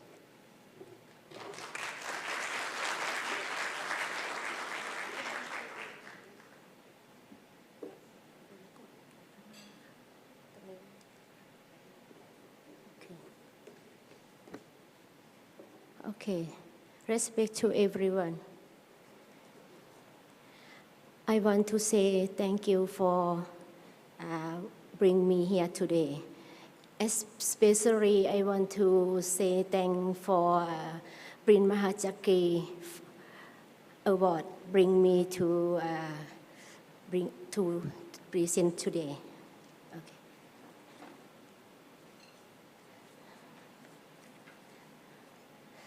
My name is Miss Sangpet Kun Prasert, physics teacher from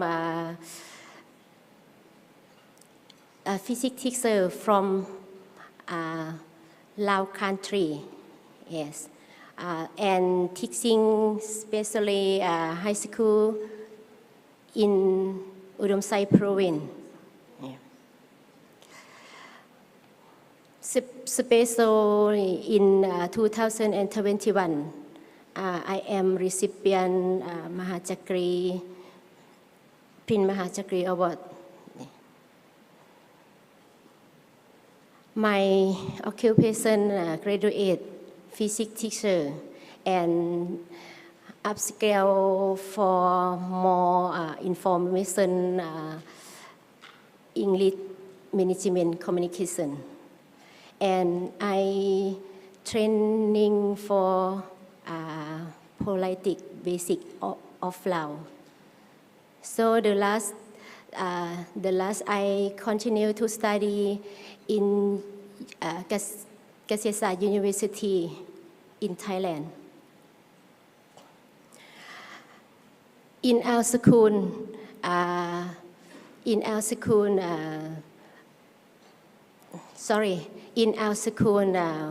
live located in Udom Sai province. There are many students, but not enough teachers.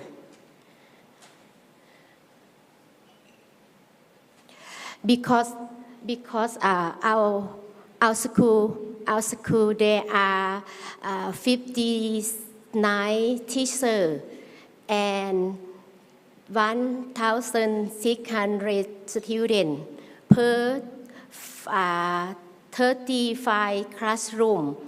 Average about 55 students per classroom. So we teaching physics so hard per one teacher with one classroom. So in my technique teaching physics in our school, get more experience to use many way to teach students in the classroom. Have more students cannot use high technology because material equipment not enough, not can to use high technology. So I choose the new way is simply can use in our school. I think I can choose easy way, easy learn, 6 answer used to in our school about physics classroom. The first way I think we can make the physics can be easy because we try or we start listen from easy lesson and to basic math everyday life in nature with Lao student. Second way, we use project-based learning because in the classroom, math student we can not take and observe all them. So we choose the project take home for student after classroom come back to report. The next way we use active learning by doing because we teaching students in the classroom, scientists should be excited, should be doing by learning. Sometimes we don't have laboratory, we don't have equipment, we don't have many things for support students. So I use active learning. I inspire students and point to the value and elevate to learning physics. They feel like grip up.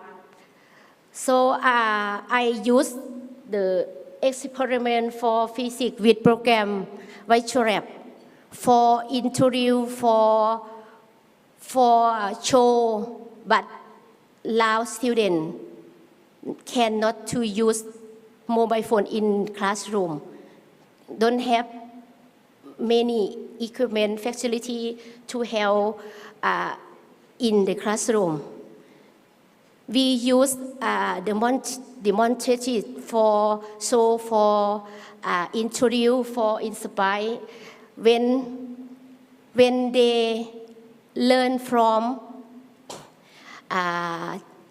easy and learn, understand, can follow me, can do it. The last one, activity from science contest.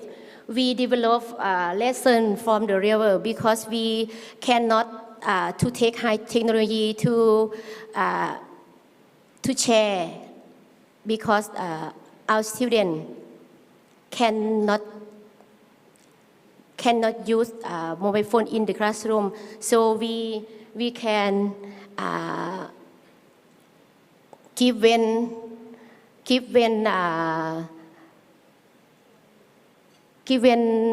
the key advice, the way to search information by themselves for create for many way helping themselves. I can support and advise the every time when they if don't understand.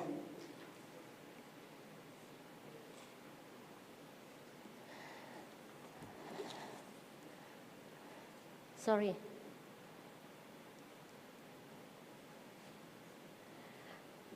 Especially in our school, the most of students get more income to mass students like to come to study in our school because our schools are supporting and supporting all-round education, such as every year we can support and rank all students to pass examination to up level successful. This year can to successful examination in country level some many years ago can get the successful the first level, the second level in our country.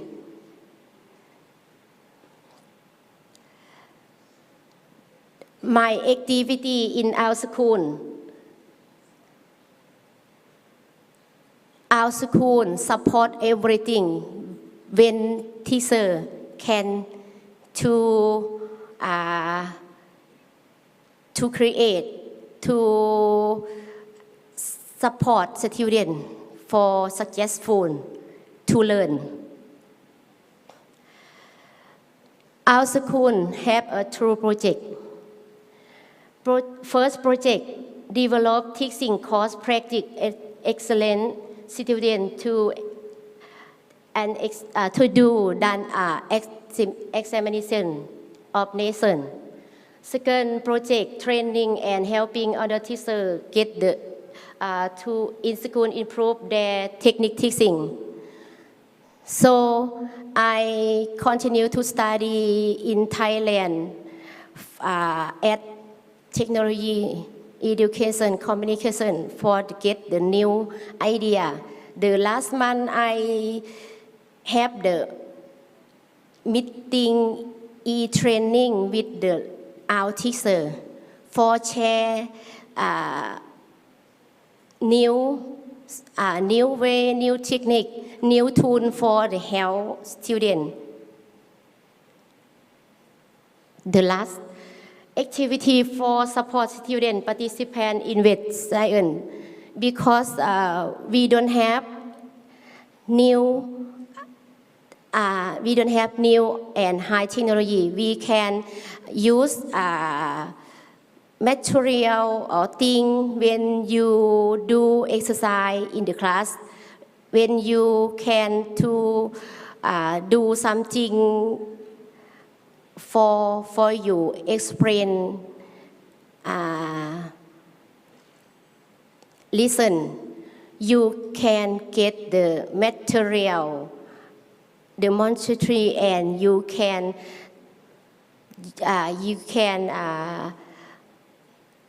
help student learning by doing.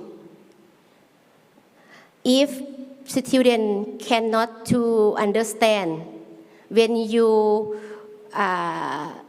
take the hard lesson, you can restart the easy lesson for the help student understanding and can do by themselves. In our school, have evaluate for teacher and student. For teacher, every year we have evaluate teacher teaching and evaluate teacher for create learning material by ourselves. The last evaluate student learning outcome. We measure and evaluate students using test, assessment, attention, and effect score. Students must receive least score more than 50%. We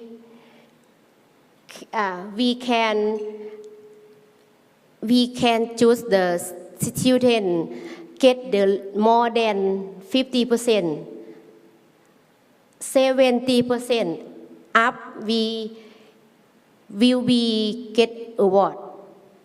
And those who fail exam or cannot to pass examination, final exam, we retest and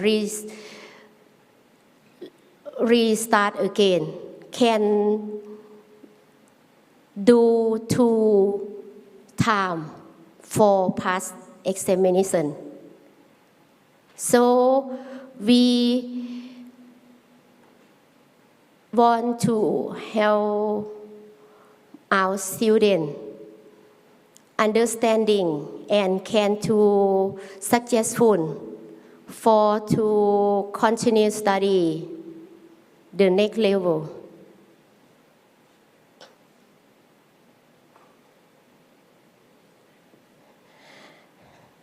This is my responsibility activity I do every year. Because I graduate physics education, so I am teaching physics and develop curriculum high school for health student high school, finish study basic lesson, continue the entrance university. The second, my responsibility, head of physics subject. I am practicing or tutor for student, excellent student. Because in our school have many students get the excellent student go to pass examination high level. The third my responsibility, deputy head of the school women union. My responsibility I have inspire the women to study, have a problem, I advise and I can find the problem and can advise, help them successful and would get a new way and have our occupation in the future. The last one, principal trainer. Especially I teaching physics. Many years ago, I trained students in our school.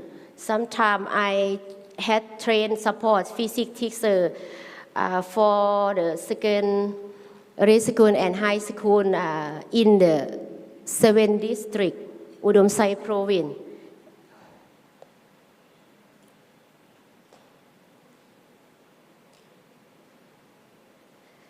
Finish. Thank you for listening.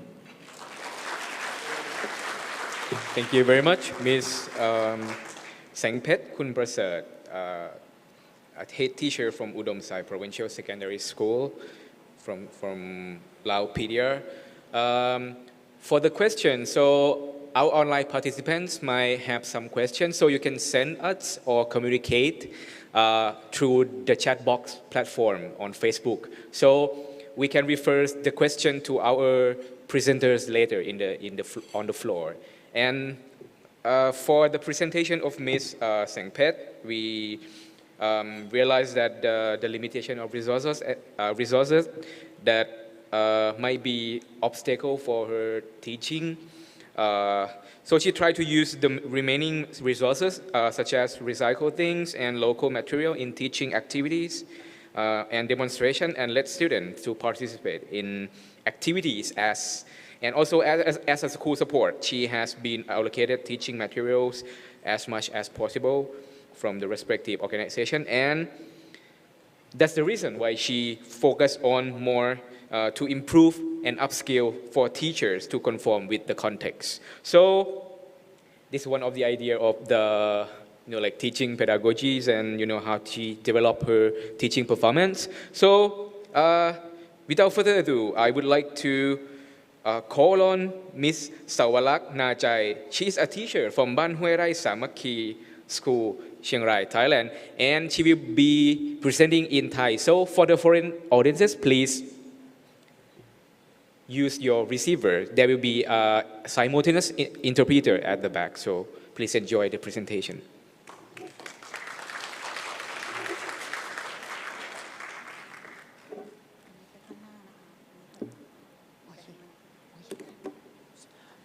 please collect your headphones and we'll be translating from Thai to English ก็ขอ simultaneously. ก่อน First อื่ of นเลย all, นะคะก็ขอกล่าวคำว่าสวัสดีค่ะ good afternoon, ladies and gentlemen. ต้องขอโทษด้วย And นะคะ first of ที่ all, ต้องสื่อสารเป็น my ภาษา apologies. ไทยนะคะเพราะว่า I really have to จะทำให้การสื่อสารเนี่ยติด make my presentation in Thai in order to avoid any limitation in my presentation, of course. First of all, I'd like to, I'm so delighted to be able to share my experience with you. Of course, I'd like to express my sincere thanks to OTEPCs for allowing me to share my experience with all the leading educators and academics in this field from around the world. And personally speaking, my name is, of course, Sawalak. I'm a teacher. I'll be talking about, I'll be reporting on the implementation of performance appraisal PA, and of course I'm going to cover our self-development approach, of course, which is actually in conformity with our approach, of course, and this is part of my war PA practice, really, and this is also based on my research, and of course I have received support from my school, and which is basically based on our class practices, of course.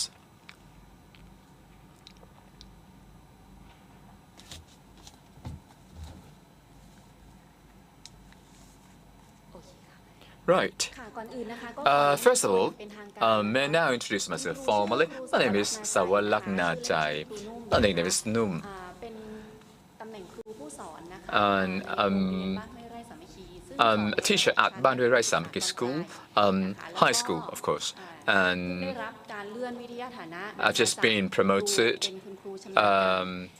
as a specialist teacher, basically.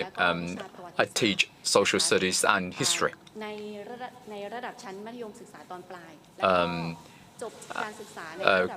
Covering grade 9 through 12. I received my BA in education from Rajabhat Chiang Rai University, which is actually a 5-year course. Chiang Rai Rajabhat University, Thailand, which is actually located in the northern part of Thailand. And of course, today I'll be talking about, well, I would rather share my experience, professional experiences. It's all about my path toward War PA attainment. And I'm going to cover the general picture of my school, Bandwe Rai Samaki High School, secondary school basically, and which is actually located in the highland area. And of course we have students from various ethnic minorities in the main though, and of course they, in a way, there are disadvantaged students, and they need to have access to professional or vocational training. For example, home economics and industrial development and agricultural promotion or extension. And toward the end of this year, of course, we're going to have more access to accountancy or accounting, and we have this co-educational systems. And this is our picture of our school, and this is actually a source of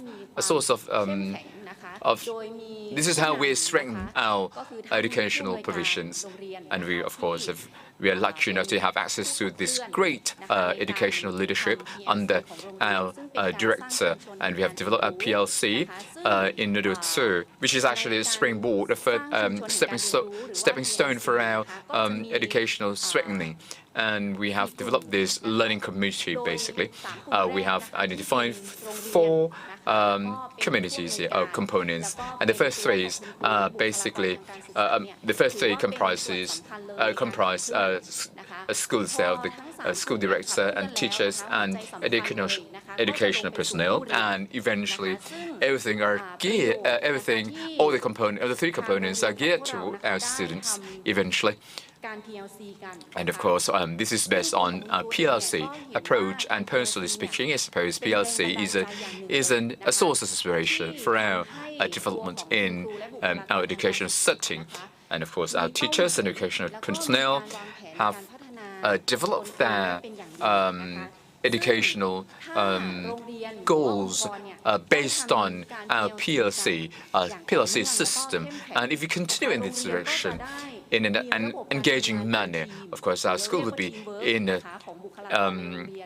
position to make use of our teamwork approach, and this is how we can strengthen and drive our school toward quality education. And of course, our school leadership would actually provide assistance, and they would be listening to our problems, and they would actually of course, they are open to all the perspectives in order to promote the provisions of our educational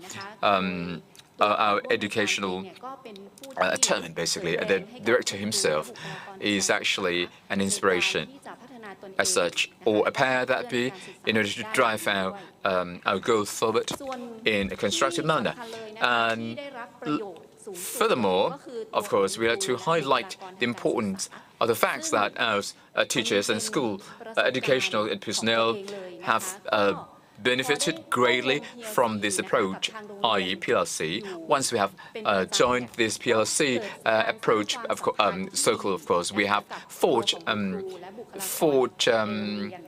link, a constructive link involving the school itself and the teachers. And this is actually based on our ethical practice, based on trust and mutual confidence and respect. And of course, the schools, the teachers themselves have been trying to develop through their self-assessment in order to attain higher professional goals, of course. And of particular importance is the fact that our students are in a position to pursue their career paths and professional aspirations, and they have developed their critical thinkings, and of course they have been able to grow as appropriate to that physical growth, of spiritual growth as well. All these are actually part of our aspirations or objectives in order to achieve all the objectives set in a PLC process. And this is actually another framework for our lesson study framework, basically the LS framework, which is actually geared toward micro study groups, basically. Once we have developed our LCs as a macro level picture, basically. Of course, we have also developed our LS approach in order to harness our specific group or micro group support across all the disciplinaries provided at our school. And of course, we have identified 5 components, i.e. planning, and of course the teachers themselves have to resort to planning in conformity with key indicators. Alternatively, we can actually we can either revise our plan from previous academic years, or we can develop everything anew as such. And our second step is doing a do as such. And this is how we organize our learning activities in accordance with the need developed lesson plans, or we can also adapt our plans from existing ones based on relevant context as well. This is how we provide our students with activities based on our planning as such. And subsequently, we would go on to seeing. This is how we work with our buddies, or we have actually received support from our orientation coaches as such. Of course, this is actually set to suit our context as such. So this is how we observe our school practices or class practices as such. And after that, we would go on to our fourth stage of ACE, i.e. reflection of reflect, basically. Reflecting learning outcomes through this through class number 7's using the PLC process.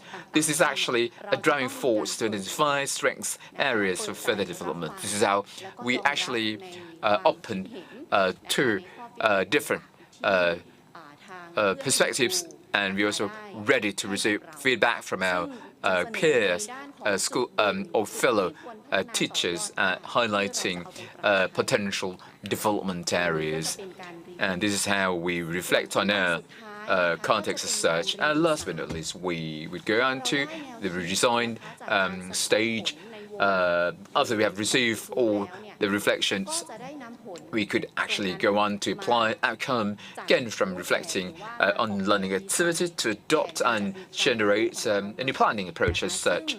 Of course, by utilizing various techniques obtained from collaborative learning exchange in the PLC process. Of course, based on my war PA process, I have actually resorted to a video clip productions, and of course with support from my fellow teachers, of course. And we have these 4 pictures exhibiting our atmosphere at school, really. This is how we create a learning community with our school as such, and of course led by our director, our principal, and of course we have received support from our fellow teachers and our model role models as well. They would actually lead our PLC process or procedures, and based on our past experience, in conformity with war PA practices, our school have developed this new concept, but led by the director himself. Of course, we sip our coffee while observing our teachers teaching. This is how we change our experience, professional experience. We develop this learning process in service training as such within our each fiscal year, budget year, and we actually monitor our professional developments based on our psychological monitoring or strengthening. And this is how encourage or stimulate our professional development. All these are taken from our real-world practices as such, and our school based our functioning on not only our PLC approach. We have also resorted to a variety of developmental approaches. We have engaged ourselves in exchange programs with our other schools or other public agencies in order to highlight new techniques or harness new techniques acquired from other sources as well. And of course, we this is the very picture in the middle here, down bottom there. We have actually we participated in the change of learning experience with teachers and educational personnel from different schools and educational institutions, and we have actually received support from Mefalo University as well, and we have actually developed this iceberg teaching method. We have actually identified basis competence enhancing basis as such.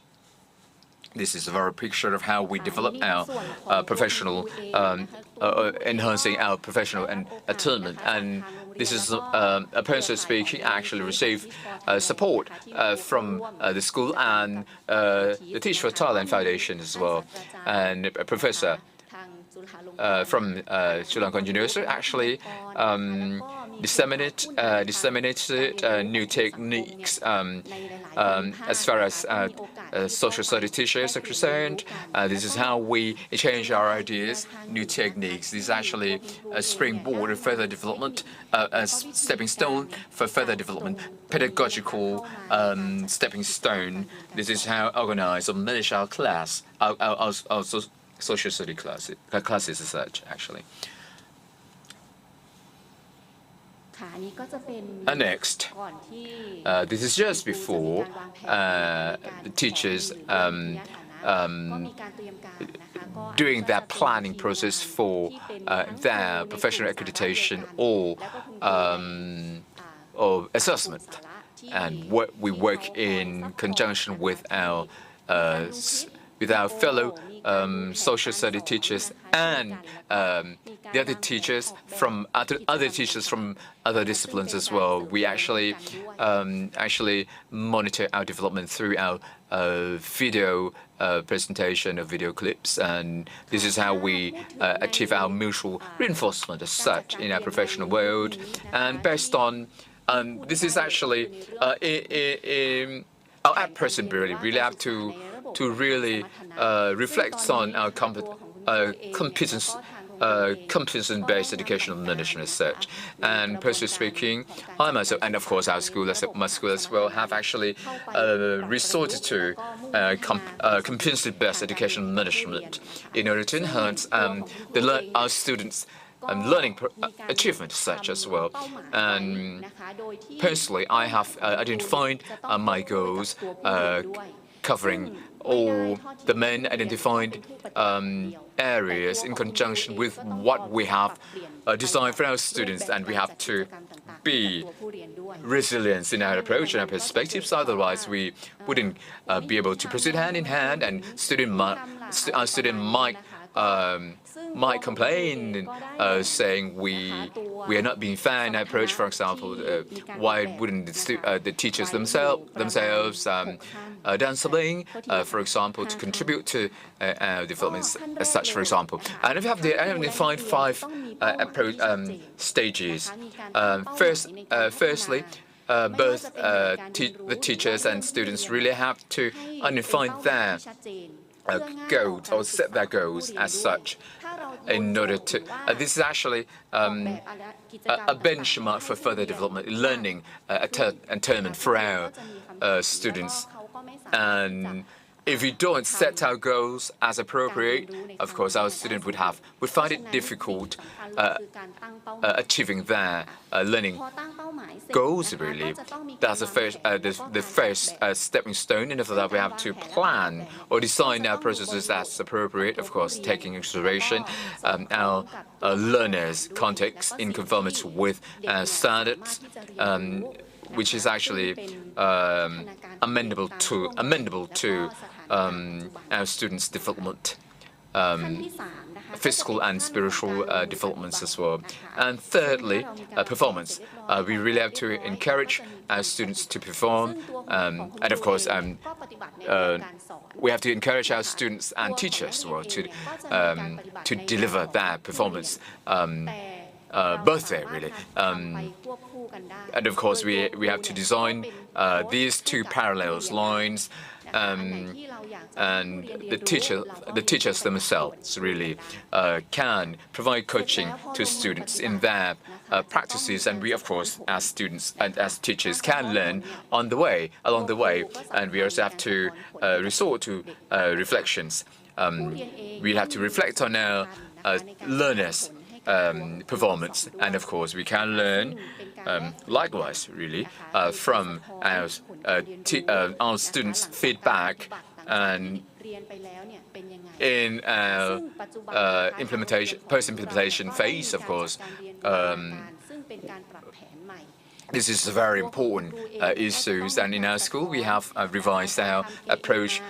We have done our after action review or ARR, which is a very important step in taking consideration students' reflections and feedback. We we can't afford to just go on teaching. We have to take into consideration their learning achievements as well. Last but not least, we really have to apply or implement our approach, really. If our students or learners have been able to achieve or attain our learning objectives on their own, then that's how they can apply what they've learned, acquired through this learning process in their real scenarios. Of course, they can apply what they have learned to their future scenarios. This is actually another dimension, which is actually so important. It is actually a salient dimension in our approach as well. And one more thing I'd just like to highlight is the fact that we have actually identified 7 key competencies. First of all, K, knowledge. This is a very important component. Skills as well. Number 2, at present, we just like to highlight the importance of learners' behaviors, how we can develop their skills, and number 3, or thirdly, attributes and or attitude. Number 4, applications. This is a very important component. Why? Because if we convey or organize our convey the main concepts or organize our learning properly, of course, our students will be able to apply them in their real-world situation. And number 5, performance. And number 6, task, job situations. And that's number 5, performance. And then number 6, we have identified tasks, jobs and situations. Of course, the teachers themselves have defined a different or a variety of levels, degrees of difficulty. Of course, starting from some simple tasks, and we actually move along the echelons in terms of our difficulty levels, of course. Outputs, and last but not least, achievement or success. This is very important, or ultimate goal eventually. Once we have designed our task on our mission properly, we set our goals, and of course it's quite possible or likely that we can achieve our ends as planned.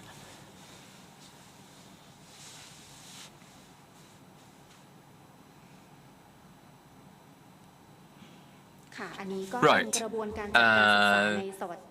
Of course, educational management in the 21st century, this is very important, and this is actually our learners-based or centered approach.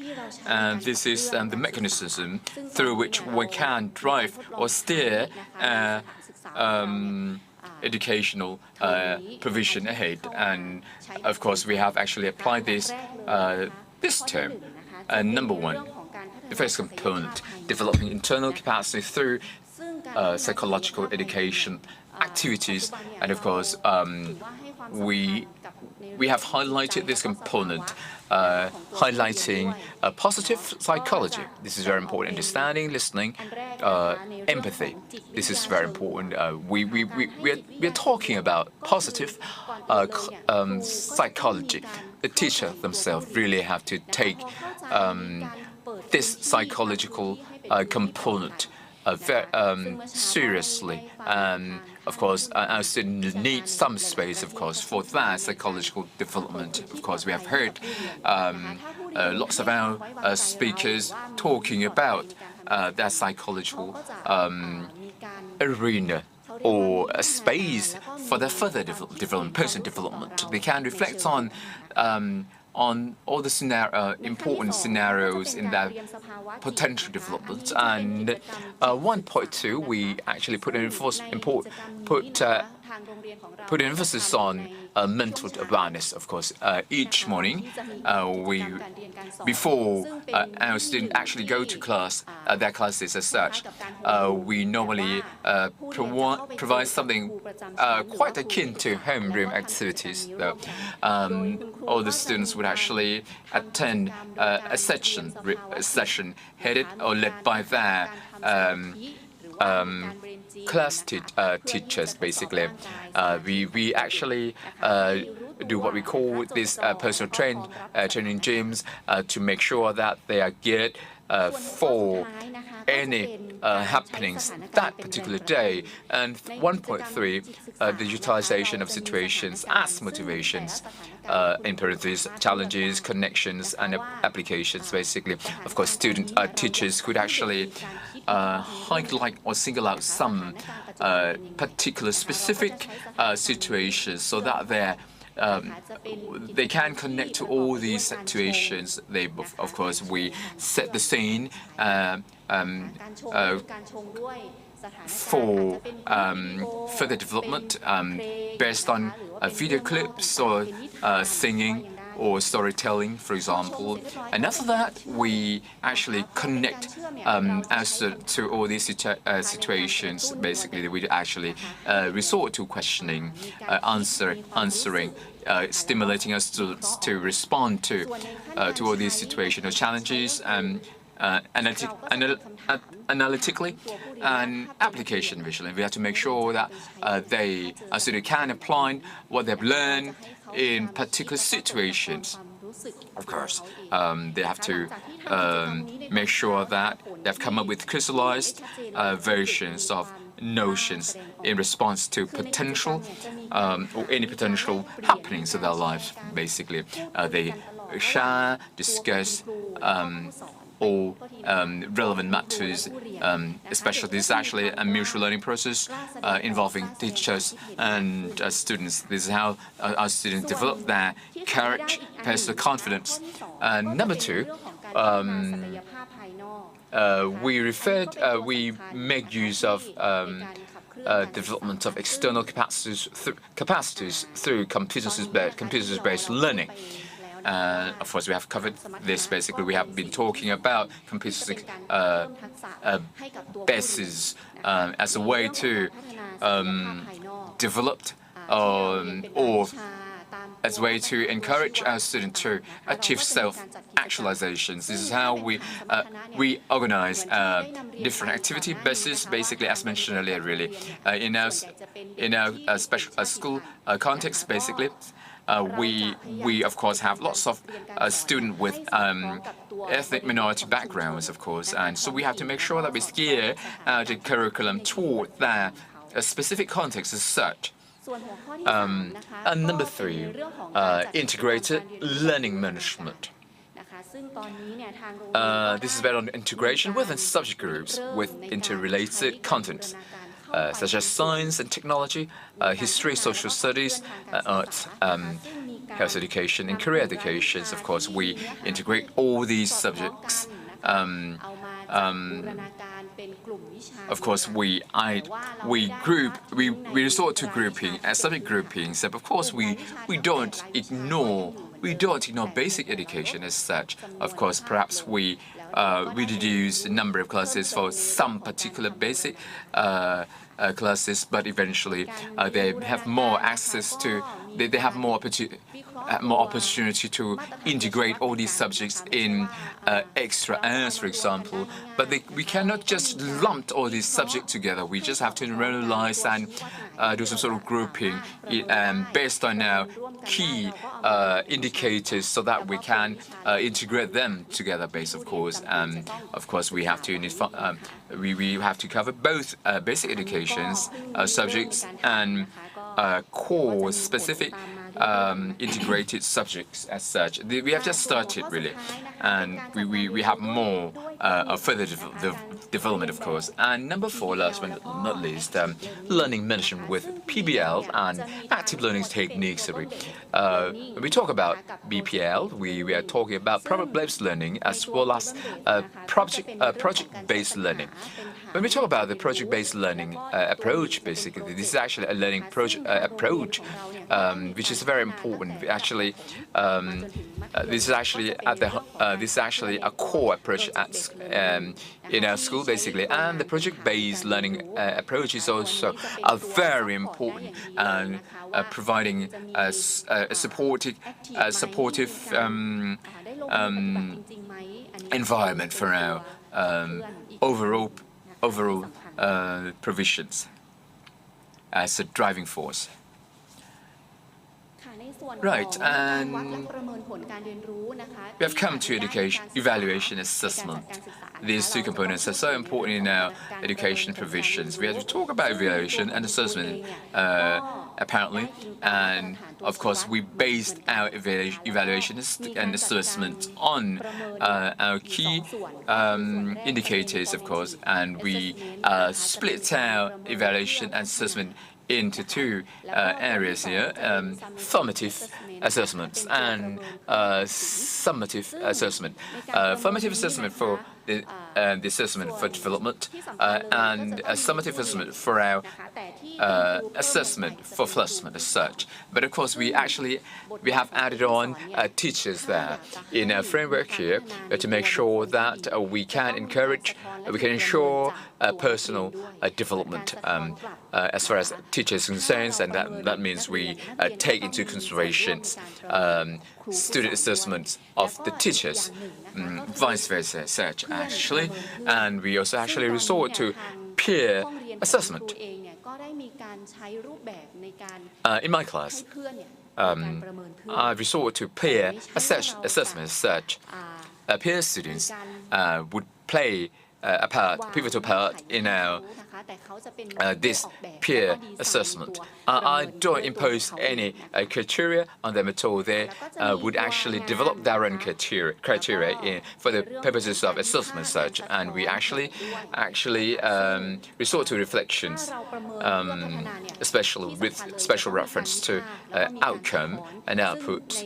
And the critical reflections is actually a cornerstone in the entire process, especially during our learning activities as such. And of course, the teacher himself or themselves must be on the ball in order to observe all the developments undergo, really. And after we have completed our task, or once we have finished our lesson units or our academic year, we really have to resort to our evaluation assessment as such. And let's have a quick look at our development of internal subject capacity through psychological education activities. We have mentioned this earlier. And this is actually take place in the morning.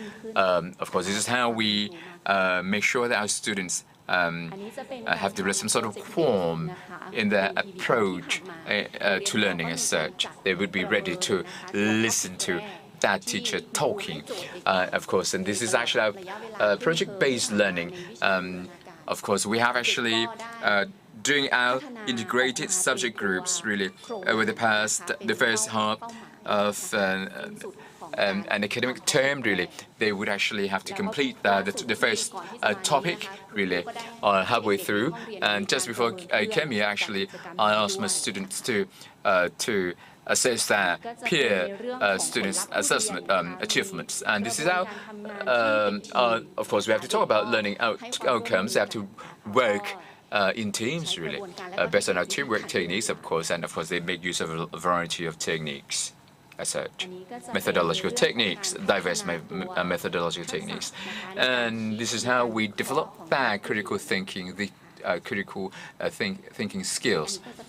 This is actually this is such a higher order, critical order. This is how they learn to reflect on their peer students' tasks, really. And this is how we have actually developed this a coffee shop-based library, as such as I have access to our internet provisions. This is how they actually have access to a different type of learning atmosphere. And this is, and in terms of our learning outcomes, once again, this is actually this is based on our ethical enhancement project. This is peer group work or senior junior students cooperation as such, for example, within a school context or setting. And in this activity, students have an opportunity to reflect on their learning outcomes And of course, they can express their thoughts as appropriately. This is an example of learning activities. The topic here is inflation and lifestyle. This is actually this is what I use in my war PA practice as well. These 4 pictures, photos. Actually, in fact, I have a video clip for this activity as such, but then again, we have limited time, so we just skip that. And so this is basically on inflation management in economics class, basically. They actually have access to tabulations, exercises. They actually engage themselves in group discussion at different. Of course, they have different bases for further development, further study. They examined all these details, covering different topics, reflecting on the activities. I will skip these video clips. All right, just okay. Right. This is the outcome of activities search. This is our mind map, post-it messages. Basically, this is how they express their ideas and exchange their ideas based on their friends' activities. And this is actually where we summarize all the resulting discussion findings, and that brings my discussion to a conclusion. Thank you so much for your contribution. ขอบคุณมาก Miss Sawalak Nachai, she's a teacher from Ban Huerai Samaki School from Thailand. Since the PA system in Thailand is quite challenging, so she has applied for the PA system, and the challenge is to drive her effective teaching outcome to meet the PA criteria accredited by the school director, and also she engaged in professional learning community or PLC to improve her performance with her colleagues. And it leads to the development of school through lesson study model, which can be used as a guideline to achieve the learning outcomes. And she also applied the method of assessment and evaluation to appropriate development or formative assessment and placement or a summative assessment. So very interesting. And thank you for your presentation. So we have come to the last presenter today from our presenter, next one, Miss Hyun Ha. She's a teacher from Bugil High School, Republic of Korea. So Miss Hyun Ha, the floor is yours.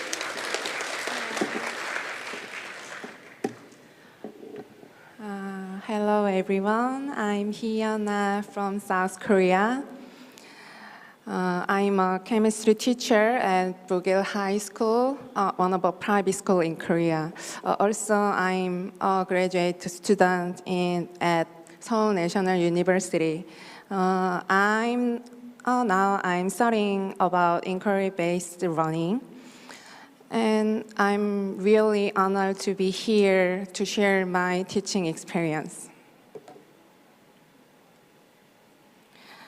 Actually, I prepared 2 kinds of things, but to save our times, I'm gonna skip the first one. I think it is already covered in the morning, so I want to more focus on my teaching experience.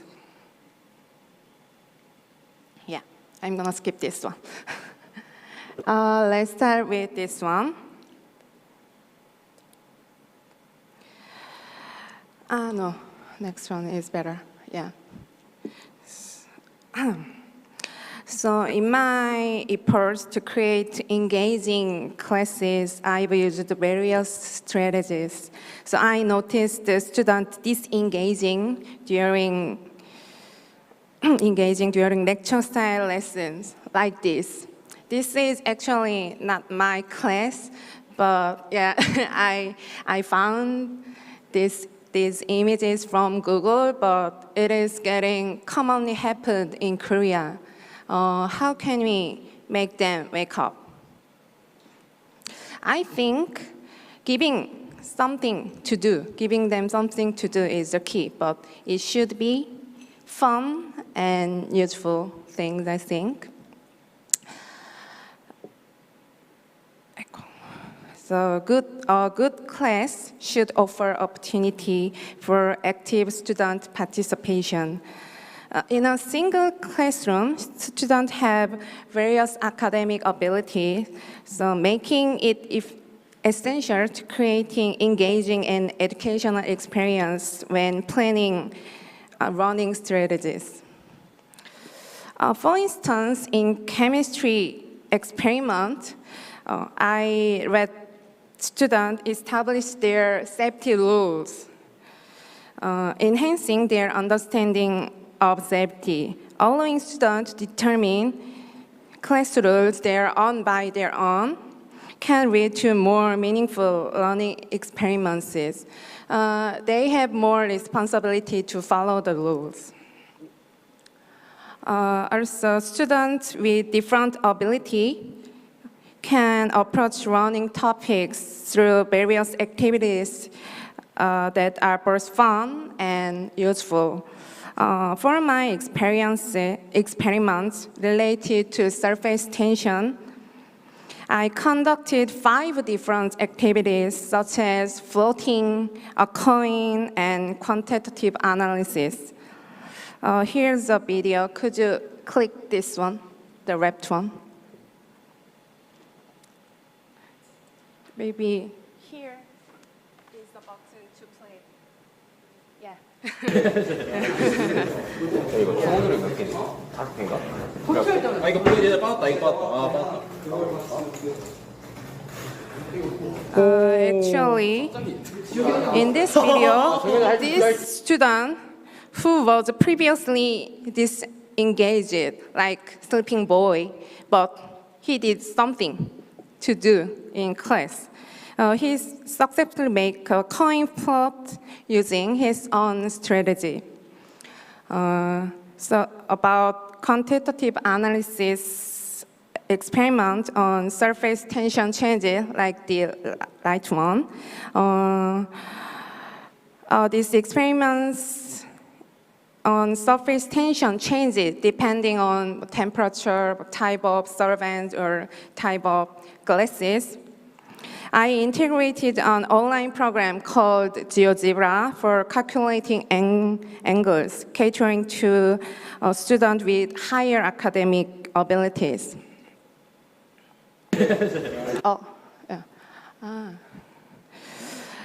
Also, data literacy skills are also crucial. Students collect data in groups, share it using shared documents, and interpret results together. This is about the gases role, and the center one is about the osmosis things. There are some graphs. We've been able to draw graphs and reflect on the meaning of the data using online platforms like Google Spreadsheet or Desmos. This is kind of the program to draw a graph.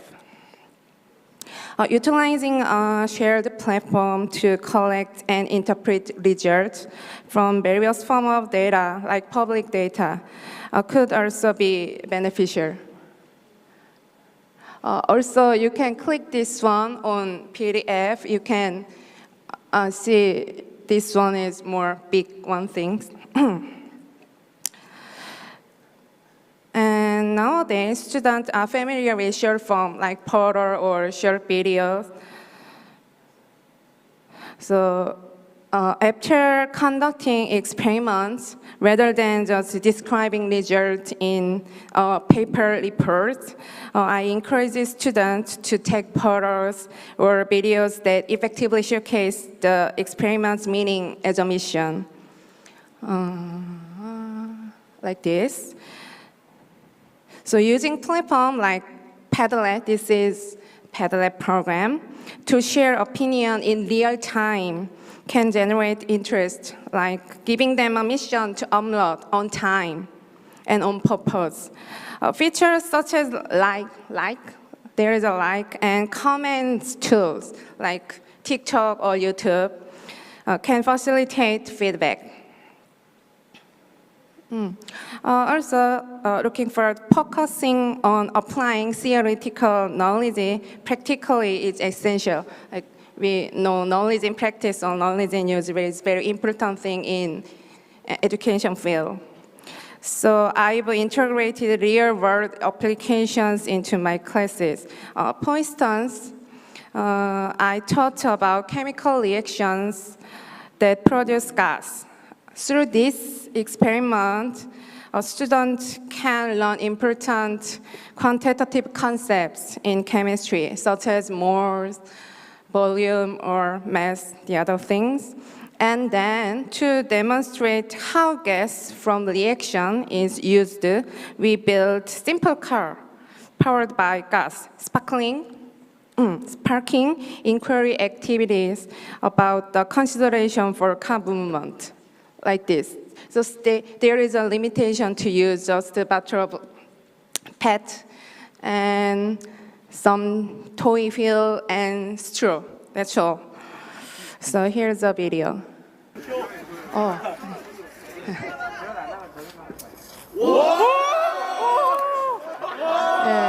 Yeah, it looks simple, but it's not easy to make this one to move. So students have to think about how to promote these one things. Also, this gas is carbon dioxide. So by utilizing the phenomenon of emitting carbon dioxide when a car moves, we can also discuss global warming caused by carbon compound. Integrating subject isn't as difficult as it might seem. Just by connecting pre-developed lessons, teacher can create a fusion of subject to enhance student understanding.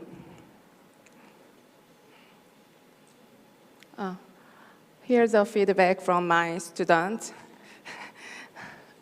Yeah. So for collecting feedback from students, I've utilized various programs like Google Forms or the other things. This feedback goes beyond teacher evaluation. I get an impression to understand the student preference and what they've learned. They said it was the second chemistry experiment and both times were really enjoyable. It was also opportunity to bond with friends who conducted the experiment together. Or chemistry is always considered as a challenging subject with reluctance, but experiments are fun. So I gain motivation for improving my teaching by reviewing students' comments. I'm gonna finish with this slide. Yeah, in conclusion, rather than ending with simple activities, I've made efforts to incorporate students' work into performance assessment, shifting from quantitative to qualitative assessment that highlight student growth. I've recorded these things in student portfolios. It is very important thing for them to enter university in Korea. So most of my activity ideas come from online searching, Googling. Yeah, you can find anything you want from Google. Because many teachers share their teaching strategies online. So what teachers need to do is consider applying existing teaching cases to my class. So even small changes like giving missions, using shared documents, or connecting classes can lead to meaningful student growth.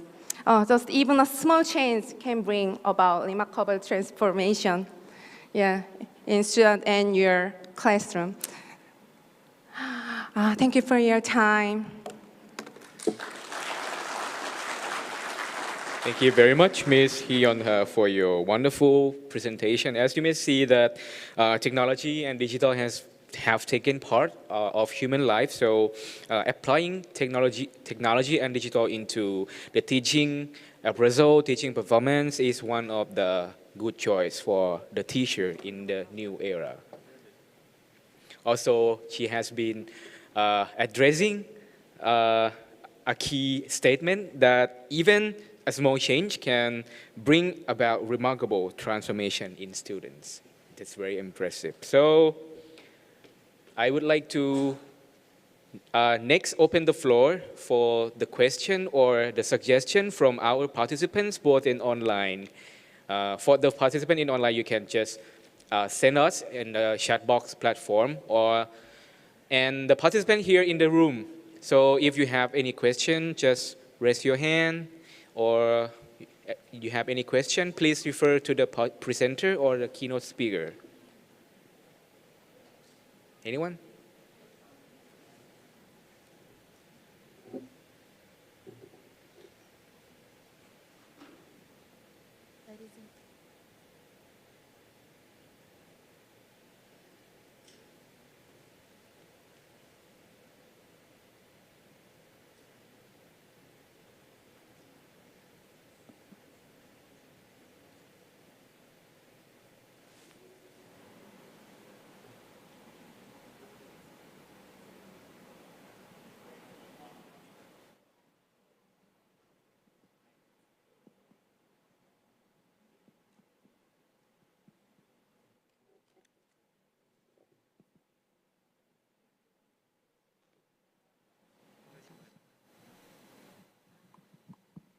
I have 3 microphones.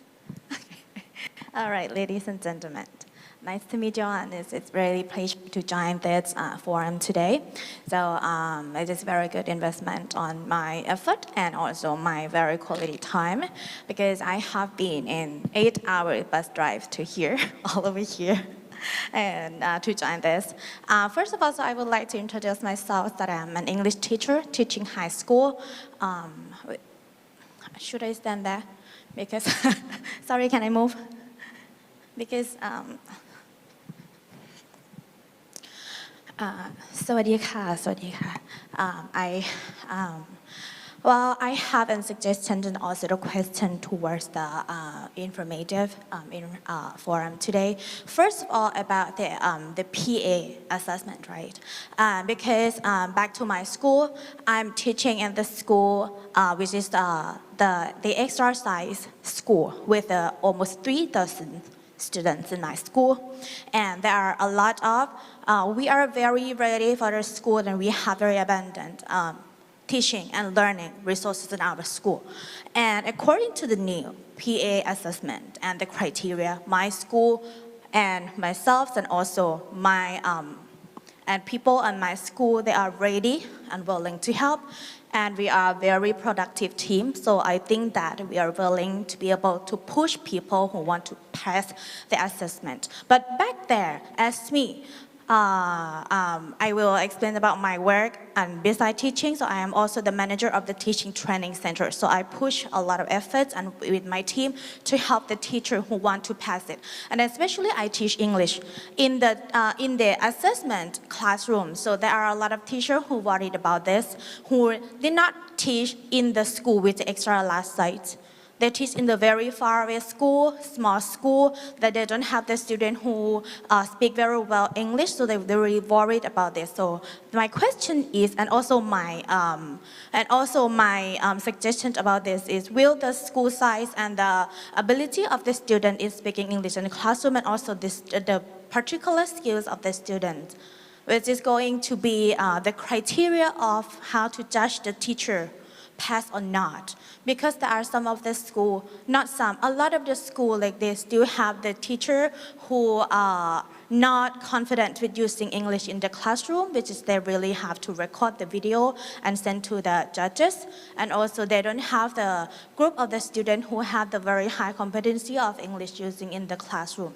So I think this is going to reflect the result of the assessment. This is also the question and also the comment all the feedback to everyone here, because we all involved in the assessment process, which is the one who run the policy or the one who observes and make the research on how the policy going across the country, and also be some of the teachers who works and trying to pass the assessment. For example, like me and a lot of teachers right here. Okay, this is a comment and also my feedback and also my question. Thank you very much. ขอบคุณค่ะ คำถามก็คือถามว่าจริงๆเป็นคุณครูที่สอนภาษาอังกฤษนะคะอยู่ที่โรงเรียนซึ่งเป็นโรงเรียนขนาดใหญ่นะคะโรงเรียนมีความพร้อมอยู่แล้วนะคะแต่ว่าในส่วนหนึ่งของการเป็นครูนะคะดิฉันแล้วก็ทีมงานเนี่ยมีหน้าที่ As I am teaching English, but there's still some English teachers that may be coming from a small school and maybe lacking of resources and budget and so on. Then of course the PA recording the clip or the video is maybe raise up some concerns and so that maybe a few people that's or a few teachers that maybe have some concerns in particular with the capacity the competencies in English speaking, and then of course they might not be get used with working with the digital with the technologies or making the video. Promotion or the appraisal of assessment through the WAR PA นะคะมันเป็นทางเดียวไหมที่เราจะใช้ประเมินครูผู้สอนให้ผ่านวิทยาฐานะด้านต่างๆตรงนี้ก็เป็นทั้งคำถามแล้วก็เป็นทั้ง request นะคะที่จะถามผู้ที่เกี่ยวข้องนะคะก็ขอบคุณค่ะ Thank you very much. So distinguished speaker or the head of delegation who can answer this question. So we may proceed to respond to your question at the back of the stage. So thank you very much for your suggestion. And so ladies and gentlemen, we have come to a culminated session, and congratulations for all speakers and presenters that you have completed your presentation today, and you gave a lot of information and very fruitful knowledge to our audiences, both in on-site and online. So, ladies and gentlemen, this is an auspicious time that I would like to invite Associate Professor Prawit Erawan, the Secretary General of OTEPC, for the closing remarks. Please welcome to the stage.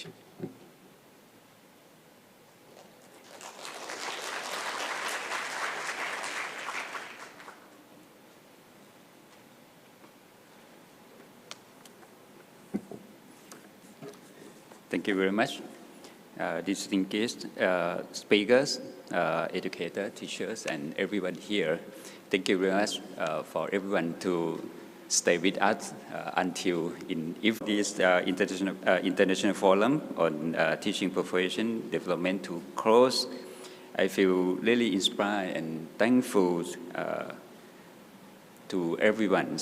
We have accomplished our goal in exchanging ideas, sharing experience, and collaboration on the enrichment of the teaching excellence worldwide. From the session in the morning until now, for me, I will try to collect the more information, including the question from the teacher. I think for information from this forum, helping us to make conclusions, and during our time together, we learned from the variety of the viewpoints, experience, and skill. We discussed about the method used for evaluating teacher performance. We don't just evaluate the teacher skill and the performance of them from the doing through in the classroom. We want to express the true performance and facilitate teachers to reach their full competencies in teaching professions, which impact on the student achievement and learning progress. The second one, I think in these afternoon sessions, we learn a lot from the teachers, how to improve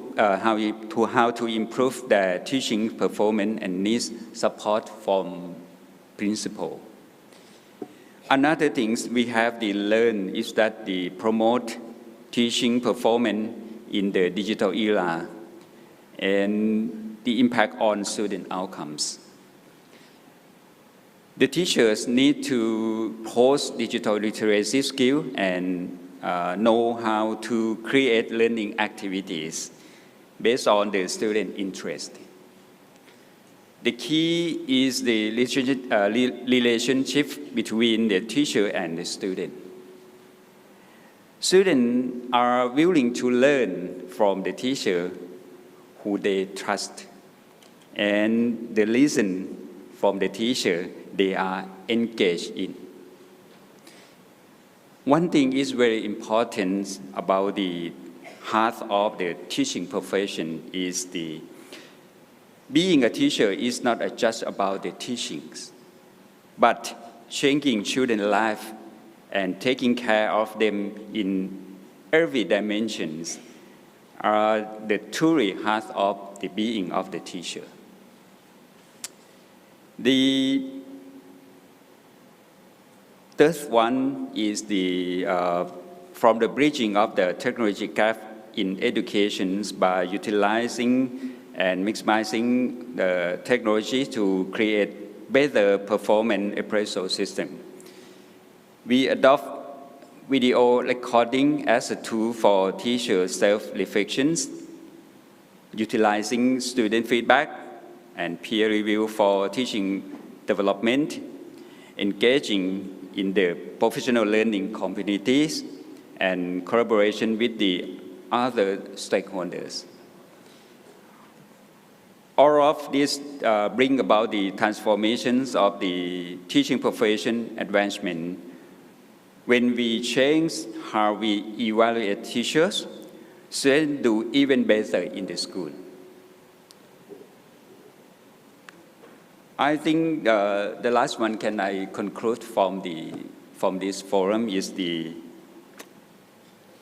this forum helping us to create the next step for planning to adjust our job or our policy to assess our students.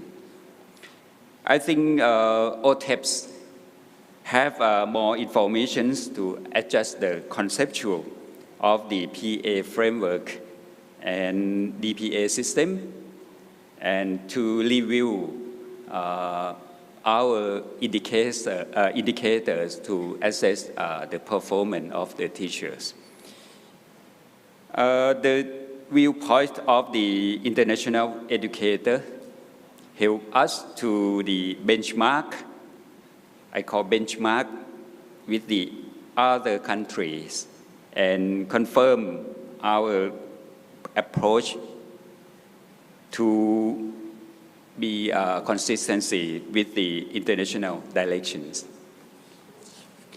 I think it's very important for us to learn from this forum about the other country to assess their performance of the teachers. Okay, before we go back home, I want to say a big thank to you everyone who made this forum work so well. That concludes the speaker who shares their valuable thoughts, the OTEPC team who planned everything so carefully, and all sponsors who helped make this happen, and all the participants who engaged with us today until now. Finally, we come to the end of the long journey of the forums. I wish you all speakers and participants have a patient travel and go back home safely. Thank you very much. Thank you very much, Secretary General, for your closing remarks. Ladies and gentlemen, as education is a key mechanism of the country development, so we mobilize here to learn and share the ideas towards a brighter education development, not only national, but also regional and global level.